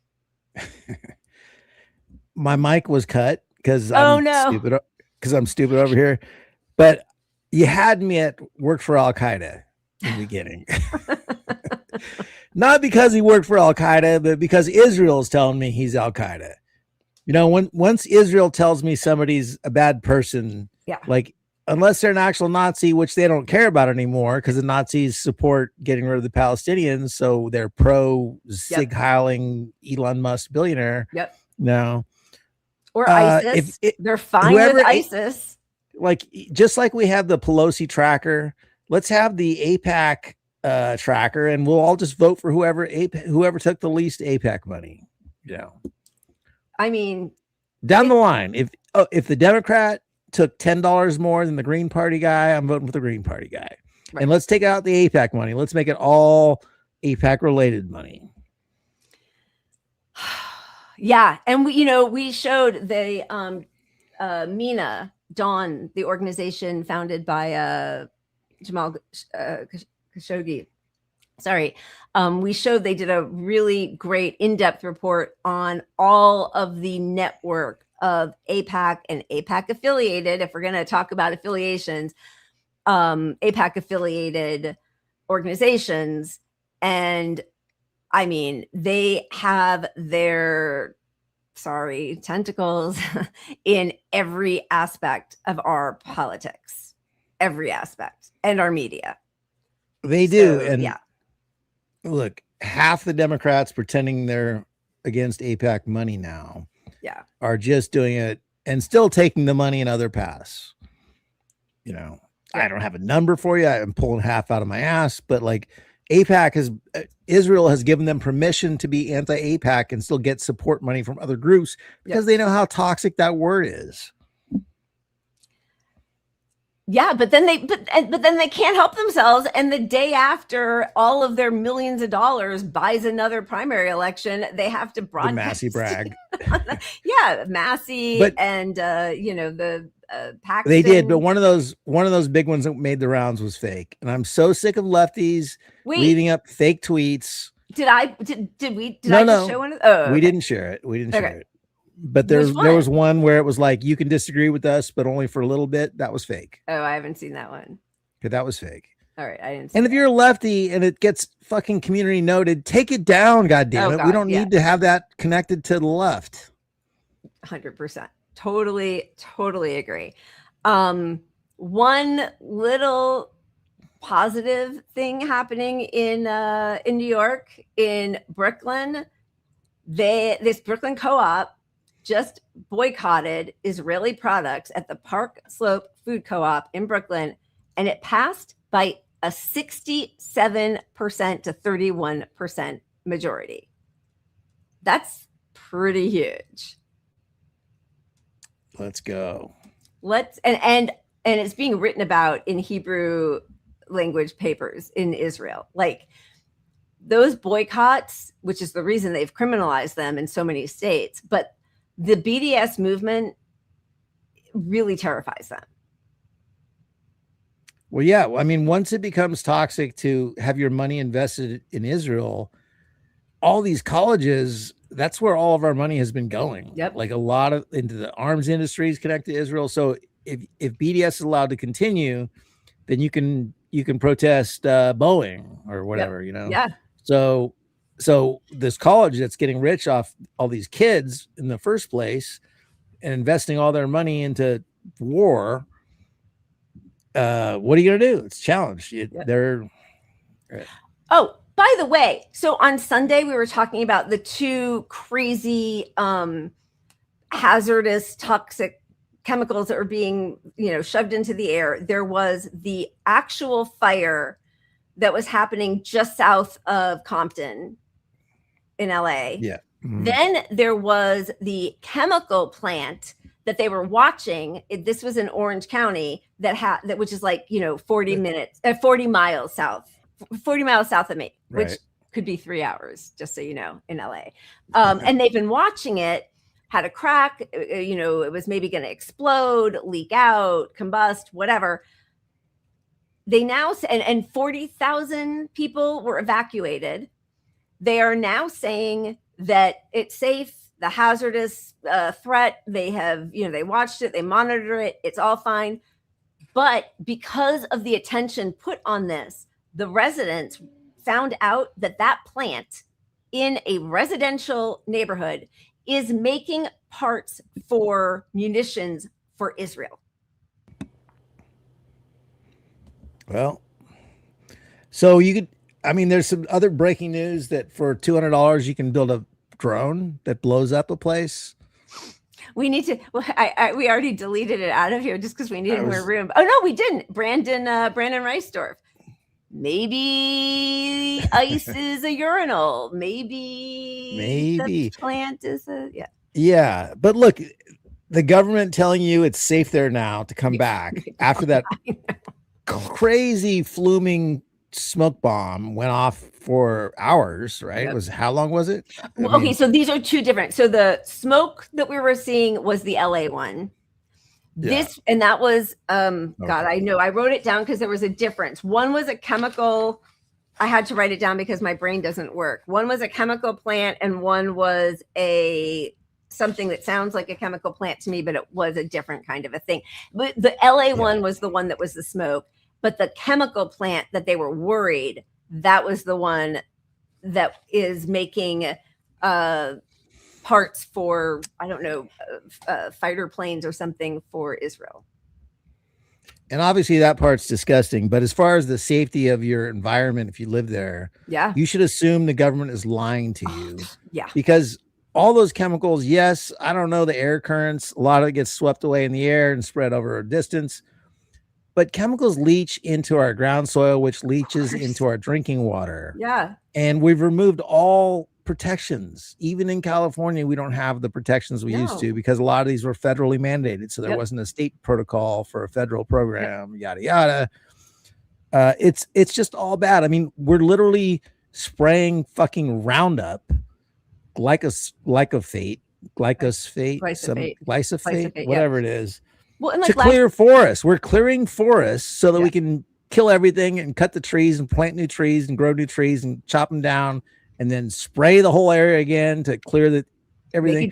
And we think that's safe for us. And that's happening like in places I used to go to a lot. It's happening. Like, I mean, last year when there were really all sad those to me. wildfires, they sent the EPA here, and I don't know what happened in the Palisades, but in the Echo Park area, which is, I mean, like a more working class neighborhood, which was also affected by all these fires, they complained because the federal agents who came to test the soil weren't digging deep enough. You're supposed to go down a certain number of inches, and they weren't doing that. They no longer have to go down that deep. So yeah, I mean, like Obama drinking the water in Flint, Michigan, right? Like, yeah. And the reason that it does matter, and this is what, like, it's all intertwined. Like the destruction of our climate and the ecocide goes along with the genocide, which goes along with social murder and all of it. You know, it's all part and parcel of the same capitalist cancer. That's all. Well, they just set up the anti-tech violent extremist group. Oh my God. So that anti-tech violent extremist group is going to target people saying things like, hey, maybe you should drone a fucking data center. Yeah. I've heard people say things crazy like that. They've said, maybe you should drone a data center. I just heard people say that maybe you should drone a data center. Dude, so that could get you on this list. I can't imagine much that would be more terrifying than Sebastian Gorka coming after you. And that the people who are anti-AI, anti-tech, you are now a domestic violent extremist. We're going to label terrorists as terrorists, whether it's cartels, whether it's jihadis, or whether it's, sadly, the Americans who are left-wing, who are radical, and because they subscribe to some anarchic, anti-fascist, or radically pro-transgender ideology, think they can kill Americans, whether it's 6-year-old little baby children at the Annunciation Church and school, or whether it's your friend and my friend, Charlie Kirk. Why does he have a job? Like, what is he? It's so disgusting. And to bring in the transgender into this part of it too has nothing to do with potential violence to data centers, or whatever. Like, it's just, you're just hitting the notes that scare people somehow. Yep. But yeah, I mean, the Department of Homeland Security and the FBI are working together on this one to monitor people. Don't say it. Who Do say not things. say it. The people who say things. We're going to be monitored like crazy now. They need to be able to kill us in peace. And if you fight back, you're a terrorist. When the government does it, it's just the way the big boys. So anyway, Guantanamo. Me and who? See you over there. I mean, honestly, I am nervous because it's all happening quickly. There is no opposition that is truly, capable. And even, Brianna Joy Gray just had a panel on data centers, and there was an article, and I don't think it was like the main, I don't think it's the main ideology of Jacobin magazine, but Jacobin magazine is supposed to be the left. They were, yeah. But anyway, saying that we shouldn't have a data center moratorium, which is, that's something that Bernie Sanders and some other people are saying, like, we just need to shut it down now. They're happening so fast, no democratic input, destroying people's climate. It's raising temperature at night, like 26 degrees in some towns. It's ruining the water, the soil, the air. There's noise, like constant humming. Moratorium. And there's an article in Jacobin saying, nope, we shouldn't have that. That would just hurt poor countries. Look, someone's position on AI tells me a lot about them. Oh, yeah. Right? It tells me mostly your class, because you're invested in AI. You have stocks in AI, 99%, or you're a bot on Twitter or something. Right. But no working class people are like, oh, AI is going to save us. The mission is to unemploy us. And everybody gets that. And everyone who works at any sort of company that's got 50 people or more is already seeing people laid off under the guise of AI. Yep. So they're not like, yay, I get some new AI training today. They're like, oh my fucking God, here it comes. Yep. And the public gets it. Like, not to quote Polymarket, but I saw a Polymarket statistic. 92% of the public, the money is on a moratorium being placed in the next 5 years, which I think is kind of wild. Like, that's 92% of the public not understanding how our government doesn't reflect how we feel. Because I don't think that the numbers are not there. We are not going to have a moratorium passed unless we drone a few. In Minecraft. In Minecraft. Oh, I forgot in Minecraft. We can have that there. In Minecraft. Yeah. If you drone a few of these people in Minecraft, we might have a moratorium. But like, nobody on the left, nobody should be arguing against that. What good comes of getting more data centers in? We've seen right now what's happening with them. Every part of it is awful.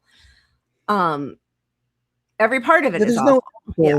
There's no need for the race to be first in AI at all. It doesn't exist.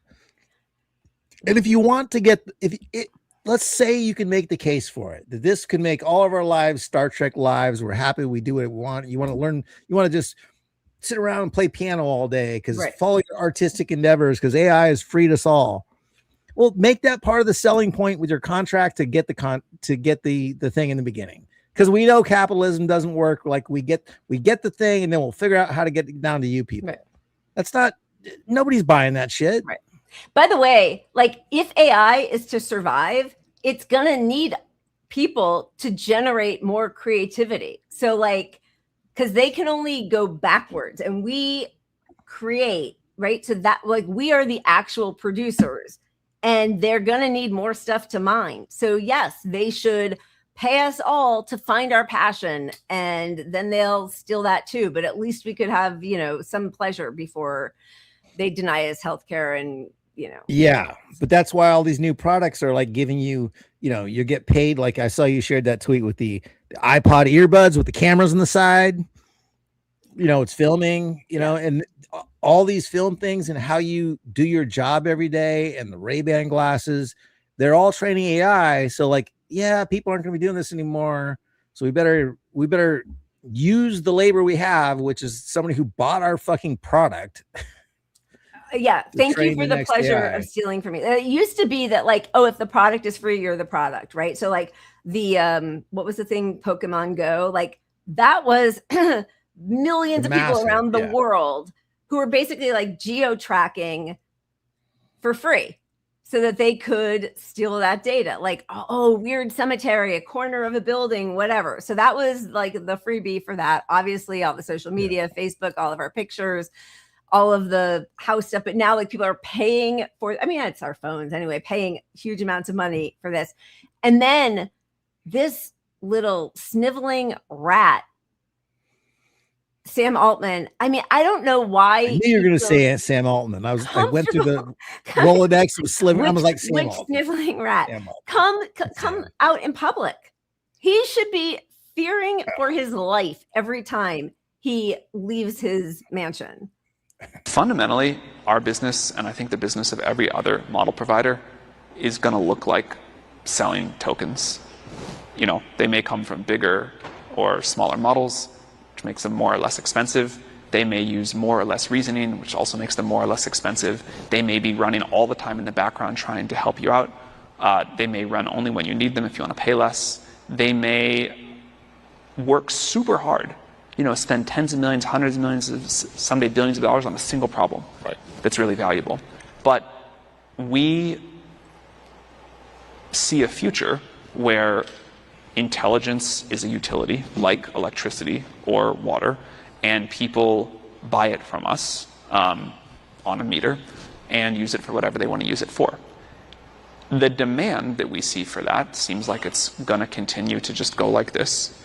And if we don't have enough, we either can't sell it, or the price gets really high and it, you know, kind of goes to rich people, or society makes a bunch of sort of central planning decisions that I think almost always go badly about, you know, we're going to use our limited compute supply for this and not that. So the best thing to me throughout all the history of capitalism, innovation, whatever you want, is to just flood the market. Yeah. So they stole everything from us. They stole our data. They stole our pictures, our creativity, our bio data, our everything. And now they want to rent it back to us, but as a utility. But by the way, like even like air and water, we shouldn't have to pay for, right? So like, but they stole that from us. So I watched some more of this interview. I mean, I just watched a bunch of clips from the interview. But this answer was in response to not pushing for a UBI. He's like, I used to be for, you know, universal basic income. Like, hey, our society has reached a point where we have all this stuff, so everybody should have some money, and you know, we don't need. He's like, I used to be for that, but now I'm for tokens. Now I'm for tokens. Let me tell you what I'm going to use my tokens for: droning data centers. Can we drone data centers with my tokens? Because your tokens are going to be like, what's your AI bot going to be able to do? It's not going to be able to make you money unless you're investing. He's acting like everybody's AI bots can go just make them money somehow magically. And that's what he says. And he wants to, you know, democratize the AI. He's like, otherwise just the rich people will have it. You know, the token thing, how do you think that's going to work? The rich are going to have 10 trillion more tokens than us. And our tokens are going to be choices between water and the AI bot. You know, like, I mean, was it, because we just talked about it on Sunday, was it, I think it was Meta, right? Who they had started the thing with tokens, and you were supposed, like, they wanted their workers to use as many tokens as possible to show like you're using AI, you're really conquering the whole AI thing. So the more tokens you use, the better. Well, they were using so many tokens because, as we, you know, all know, the more compute you do, that's not just like, how do I make corn muffins? You know, the more difficult the question, if you're asking it to code or create an app or whatever, that's more tokens. They spent so many hundreds of thousands of dollars in their first few months that they canceled that whole thing at, I think it was at Meta. yeah, you can't, it is too expensive. It's prohibitive, actually, to use it the way the data centers are being built, as if it's going to take over the whole world. Nobody wants it. It's not it doesn't make economic sense. The return on investment is not there, and they know it, and that's the bubble. So now they're just trying to justify their existence, but like there's going to be a huge crash. And look, I really do think eventually you have an AI system that is very intelligent, can do and replace a lot of jobs. I really think that eventually will happen. It won't be as delusional. You know, it's just going to get better. It is, right? So we've seen it get better in the last few years. So I think ignoring that reality is just kind of silly, right? Right. And it's ignoring the reality that some of this is going to come in our lives is kind of silly. Right. But the contract part of, and what we get with it, and what parts of our government it's allowed into, and that part is not like, it's not inevitable. It shouldn't exist, right? So we should have a say in every instance that AI gets put into our lives. Like StreamYard, here's the beauty of StreamYard AI. We can have backgrounds created by AI. Yeah. Oh my God, AI, you know, that's not AI. That's just some stupid shit. Right. You know, but yeah, but it will be able to do these good things in some ways, but like we need to pay somebody, you know, like the AI tech bros call us Luddites because, you know, we're Luddites, were against the manufacturing era, and like machines are going to take over. Yeah. They're going to take over your jobs, and what are people going to do? But this is different. It hits every segment, and there's nothing else people can do other than these jobs. And we're already at this massive unemployment rate. Inflation's off the roof. We all see what's happening with this. And learn to code is government control. Right. Yeah. And we all see the government control of these AI companies and what they're doing in Israel. And now you bring them into Medicare and Medicaid, and it's all bad, and we have no way to stop it. So like, well, and now's if you our try, window to you're stop it. Domestic violent extremist. Well, now we're anti-tech violent extremists. Yeah, exactly. So, yeah. All right. There was an interesting bit here where Pope Leo says we have to disarm artificial intelligence. He got a lot of props for saying that. This is his speech, and then we can tear him down a little bit. Artificial intelligence needs to be disarmed. The word is strong, I know, but deliberately chosen because this moment needs words capable of attracting attention, awakening consciences, and indicating paths forward for humanity. The Church has long been working for nuclear disarmament, aware that every great technical power can affect people's lives, and so must be accompanied by adequate moral discernment and public control. Nuclear disarmament remains a service to peace and the dignity of the human family. In a similar sense, artificial intelligence now demands to be disarmed, freed from logics that turn it into an instrument of domination, exclusion, and death. Like nuclear energy, it must be at the service of all and of the common good. Decisions about technology must never be separated from conscience and responsibility. Let us not sleep as others do, admonished the Apostle Paul, but let us keep awake. Such vigilance is necessary today. First of all, not exactly a rousing speaker, but Has he read scripture though? He should read scripture. Right.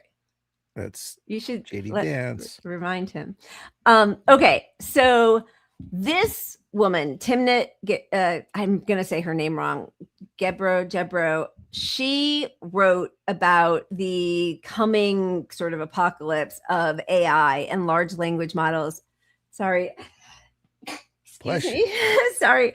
Large language models, and how, because obviously it's not being done in a democratic way, it's the people who are creating AI, it's the heads of industry, and it's going to be their point of view, and which text they call it, shapes the responses you get, which, we see something as, insane as like Mecha Hitler. And that feels like a very direct line from an Elon Musk brain. So she wrote this huge warning. I think it was in 2022 or 2022. I think she was fired. This was it from OpenAI? I'm going to get everything wrong. But basically she was saying it's going to be anti-working class people, anti-marginalized communities, because it's being done by the wealthiest white rulers of the world, right? So she points out, and this was, because part of this Vatican, big, not meeting, but like commission to discuss AI, they brought Anthropic. They brought Dario Amodei there, and some other people who work for Anthropic, which is now kind of trying to reboot after the slaughter of the school children at Manab in our first strike, where they said, oh, no, we don't want our AI tech being used, not for weapons. No, that's fine, but just not autonomous weapons. And so that was the whole brouhaha. But they had already made an enormous deal with the Pentagon. So they knew, Mr. Anthropic, this is the good one. This is the person everybody holds out as the good AI guy. Still made a deal with our Pentagon for his AI to be used for weapons, just as long as there was a person pushing the button or overseeing whatever.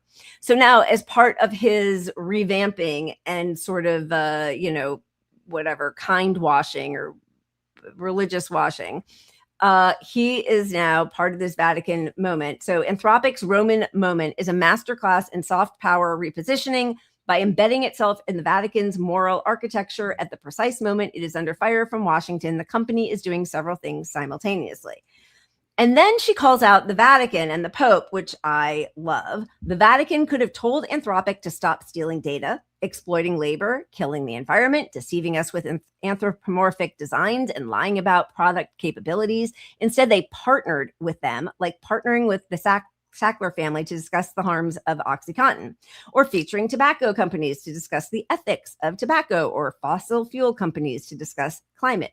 The Vatican could have partnered with the exploited data workers fighting for their rights, the people whose water is polluted fighting data centers, or the many other victims around the world. But no, they featured Anthropic, giving them their endorsement with this partnership. So I love her. Cheers to her.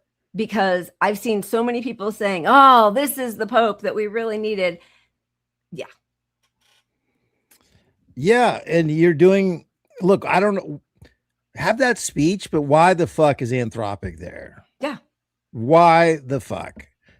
I mean, all these dirtbags. So what all these dirtbags are doing, we're in phase 2 or whatever you want to call it of the branding of this stuff. They're all soft washing their image. They're all acknowledging that they have these statements out there about how AA is going to take over and take all our jobs. So they're all trying to position themselves as the kinder ones. And we have sort of a plan and we support whatever that plan is going to be. We may not know exactly, right? But the thing is, you can't just not know exactly. You have to have it in writing contractually in a capitalist system for any of it to happen. So the tour of them saying, I don't care if they all came out tomorrow and said, I want everyone to have it equally, and I want no one to work, and everyone gets health care. If we don't have it, it doesn't matter. That just gives the government more permission, because they're like, these guys all said we're going to do it. We're all for it. It's the same team. Yeah. Eventually we'll get all this good stuff. You just got to have some faith in AI and not drink as much water for a few years. Or breathe. Yeah, exactly. And they've all pushed different ideas for a social contract once. Like they each one will say something. It's a UBI. It's everybody should have,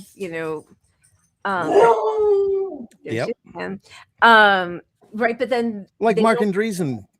Yeah. Did you see him on Rogan? They're all trying to make the tours lately to push that they have a sort of a plan and vision for this great world after this stuff. Yeah. But the problem is they're all sociopaths. So every time they have an interview, they give away the game. Wait, didn't we show the Andreessen thing? Because he was disgusting. Remember? Like he was I don't know if we did. So gross.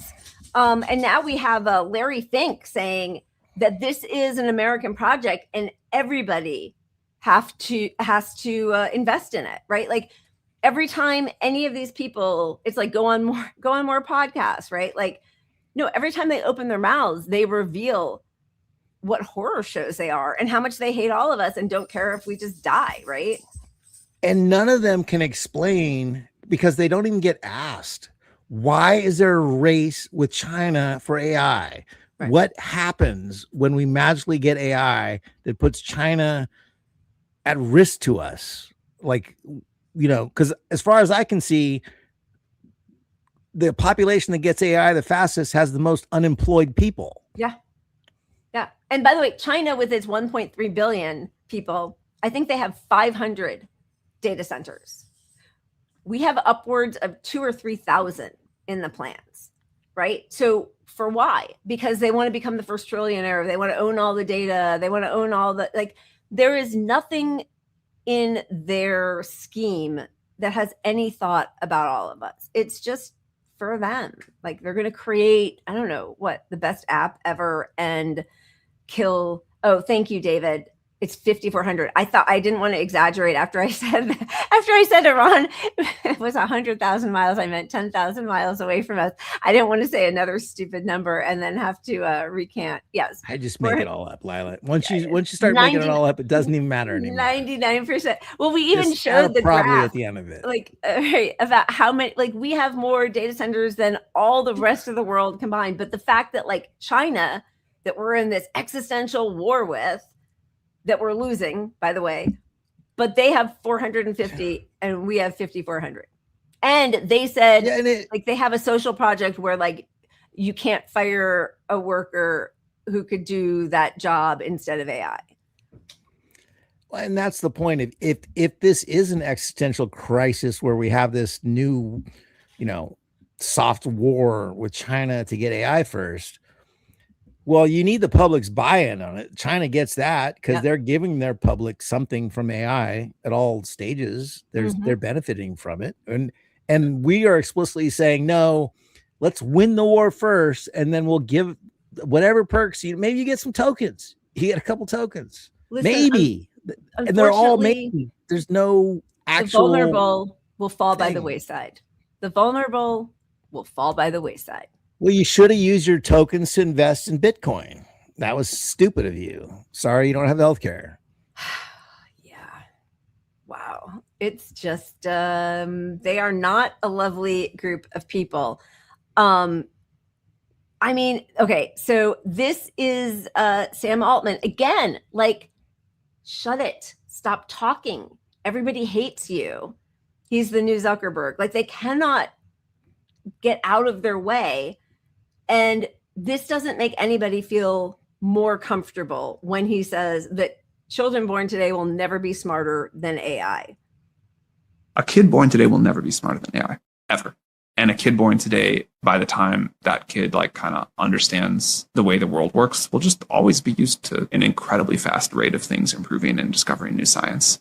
They will never know any other world. It will seem totally natural. It will seem unthinkable and Stone Age like that we used to use computers or phones or any kind of technology that was not way smarter than we were. You know, we will think like how bad those people of the 2020s had it.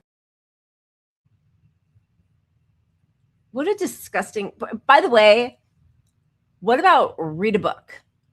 Like read. I mean, honestly, one of the most revolutionary things that you could do right now is just keep reading, because like I bet, you know, just the way like they would talk about like Steve Jobs or Bill Gates, whatever, all of these big tech people back in the like, you know, late 90s, early 2000s, they would say, oh no, my kids they don't have a tablet. They're not allowed to play video games. They don't have a smartphone, like, because they know and by the way, that's the other thing is they are all like the philosopher kings, right? Like Curtis Yarvin, what's his name? Curtis Yarvin. I can't remember now, but like he became known to people from his blogs, from his great philosophy. And then people, you know, like JD Vance, like became one of his, apostles or whatever, right? Like They had these roundtables with Epstein where he would gather all of the elite people to get together and talk. They value that, actually, just not for us. And look, also, not a single one of these AI fucks invented AI. AI was invented by the U.S. government as part of a program with all CIA, these brilliant guys in the 60s. Right. And evolved and just got better and better, and computer power got better. And then all these tech bros are like suddenly some AI genius, and they're not. No. They're not. They just. But I will figured a say, way look, to scam us better. Yeah.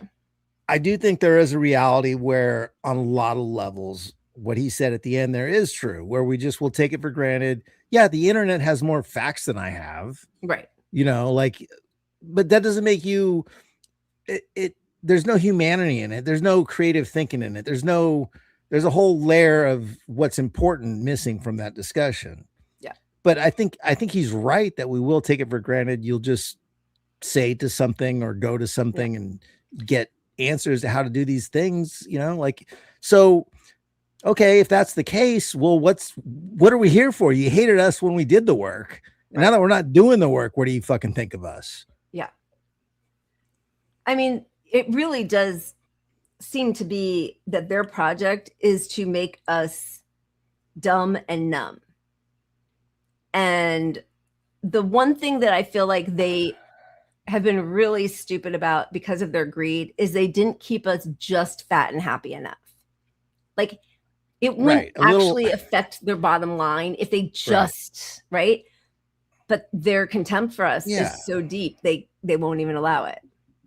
Well, and we're not going to get some system where, because of AI, him and I have a world that's similar. Right. Right. They're going to preserve the piss out of it. And all these tech bros are going to be the richest, wealthiest bascillionaires. Yep.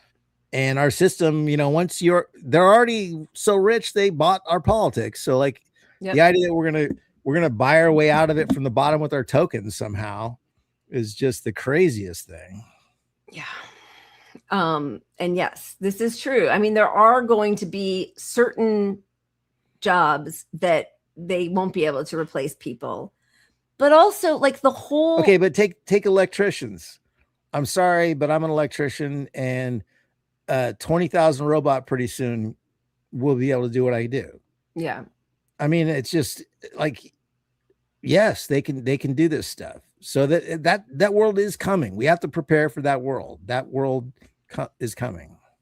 I just like, you know, I remember when my kids were little and you get so much pressure, like people weigh in on you and give you advice in a way that nobody does that before. I mean, people are always giving advice, but like really people feel very free, liberated to start telling you all the things you should and shouldn't do.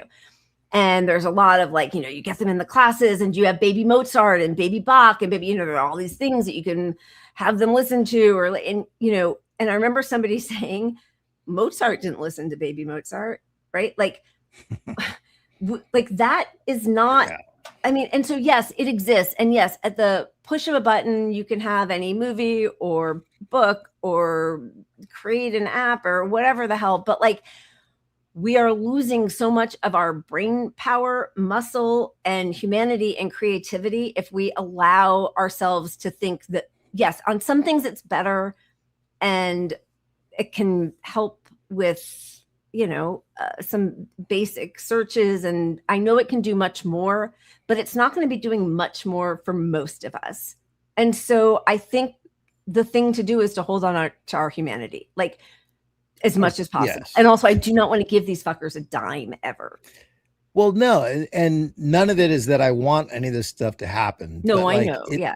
A lot of it is inevitable when a robot can be built for 10 grand that stands around like a person, has a lot of movements. Yeah. And then AI can figure out what you do because they followed your job and they can troubleshoot problems. Right. You don't need an electrician. I'm just going to put that out there. Right. So that part's inevitable, but there's no need for that if we don't have something that gives the electrician food and shelter and that's what mattered. That's what the value of humanity and civilization. It's not okay. So that's great for your GDP that we have the robot that does this. but GDP doesn't feed my family and the neighbors, and we don't, GDP doesn't make a movie I want to watch. Yeah, and neither does AI, apart from the Lego videos. Just Legos. But only from 2 accounts. So it does have human input. Yeah. It's not really great. Just wanted to thank also, before we forget, there is a general strike on Friday, extinction level for Maloney. Thank you for your super chat, Indejo. Let's go. Cheers. Yeah, cheers and thank you. Yeah, I mean, we need to make them feel that pain. We definitely need them. No, every drop of AI needs to come with a contract of what it does for people. Like, not just vaguely, but just like, okay, AI is forecasted to replace 700,000 jobs in this area. So everyone in that area, hey, guess what? Your lucky day. You don't have to work anymore. Here's a home. Yeah, which kind of brings me back to Tom Steyer also. Like, with all that money, do something apart from trying to be leader of the free world or leader of the 4th largest economy. Like, use your money to help people, not to keep funding your own vanity campaigns. And if you're going to do it, it's the biggest commercial you could have for your campaign. Do it now.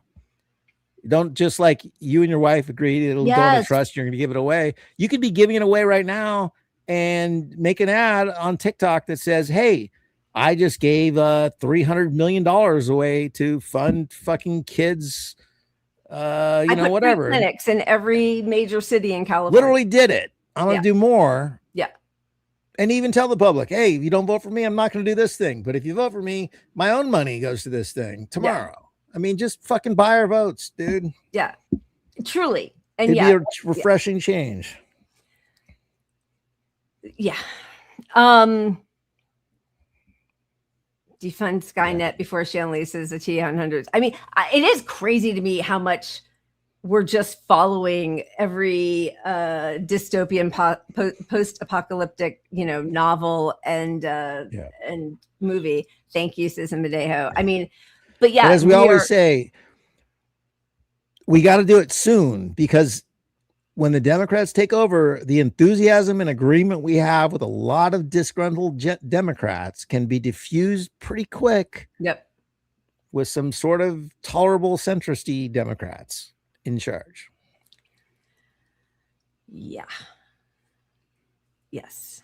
All right. Is there anything else you wanted to talk about tonight? I kind of think we should probably not get on a whole new... Jesus Christ, that scared me.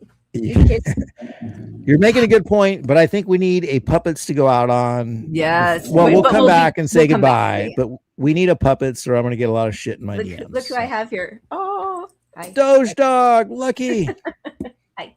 Sorry, I misgendered you, Lucky. You're a beautiful woman. Hi. 2 dogs. Here we go. 2 dogs. Okay. Oh no. Oh no.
Oh my God, those were great.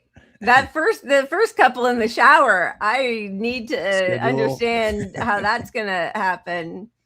How are they gonna make puppies? Seen some weird dogs. Yeah. All right. there is so much to cover, but it's a whole we will get into more stuff tomorrow. And there's a lot to get to. Yeah, there is a lot going on. The Iran war, the inability to get out of it, and boy, Trump is just gotten himself and the whole world into a horrific situation. And every day I feel like we're just spiraling out. It's pretty bleak. But yeah, very carefully, lol. Okay. Any last thoughts? Last words? Just that we will be here tomorrow at 6:30. 6:30. See you then. 6:30. Cheers, everybody. Keep punching up.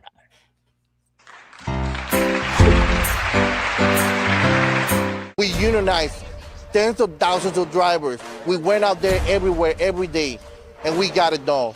Yes, it is possible. There is hope. There is hope. Look at us. It was 5, 6, 7 years ago, and they said we couldn't do it. The difference from like back then, 5 years ago to now, I'm making somewhere around like a quarter of what I used to make. So that forces me to work a lot of extra hours. I gotta be out there a lot of extra hours every day just to get closer, not even, because there's no way I'm gonna make what I used. That takes a lot of time for me because I'm not home. You know, it takes a lot of family time. I wanna be there for my kids. I got a 5, 8, and 12 years old. I need to be there for my kids. One of them is autistic. You need to spend more time with that kid. Around 5 years ago, I got deactivated because of a clerical error that the company made. And I was for a whole year, I was trying to get my account reactivated, and I couldn't. I call. Right now it's so bad that we get to ask ourselves every day, like, you know, how long can I keep doing this? How long can I survive this? I've been fighting along with the union to help all the drivers that went through the same suffering that I was going through, to help them get their account back, help them organize and bring them into the union. Thank God that today we got our union certified and we have a seat at the table. Sign your union card and join. Rideshare drivers across America, they gotta pay to work. They pay for their own gas, for their own vehicle, for their own insurance, their own costs of living. And as we all know, the cost of living is going up. Those drivers out there, they build Uber and Lyft. They build those giant tech companies. And believe it or not, Uber just made $52 billion in profit. And what did the drivers took? Not even a single penny in terms of profit sharing. That's a shame. Director Housing, I hope you watched this interview. That's a shame. We gotta fight for what's right. Fight for the fair share, for dignity and respect. And above everything else, the best contract. Today is a win, not only to us here in Massachusetts, but for all of those drivers in many other states across the US and in other countries, that when we fight, we win. United, we're stronger, and when the drivers unite, they'll never be defeated.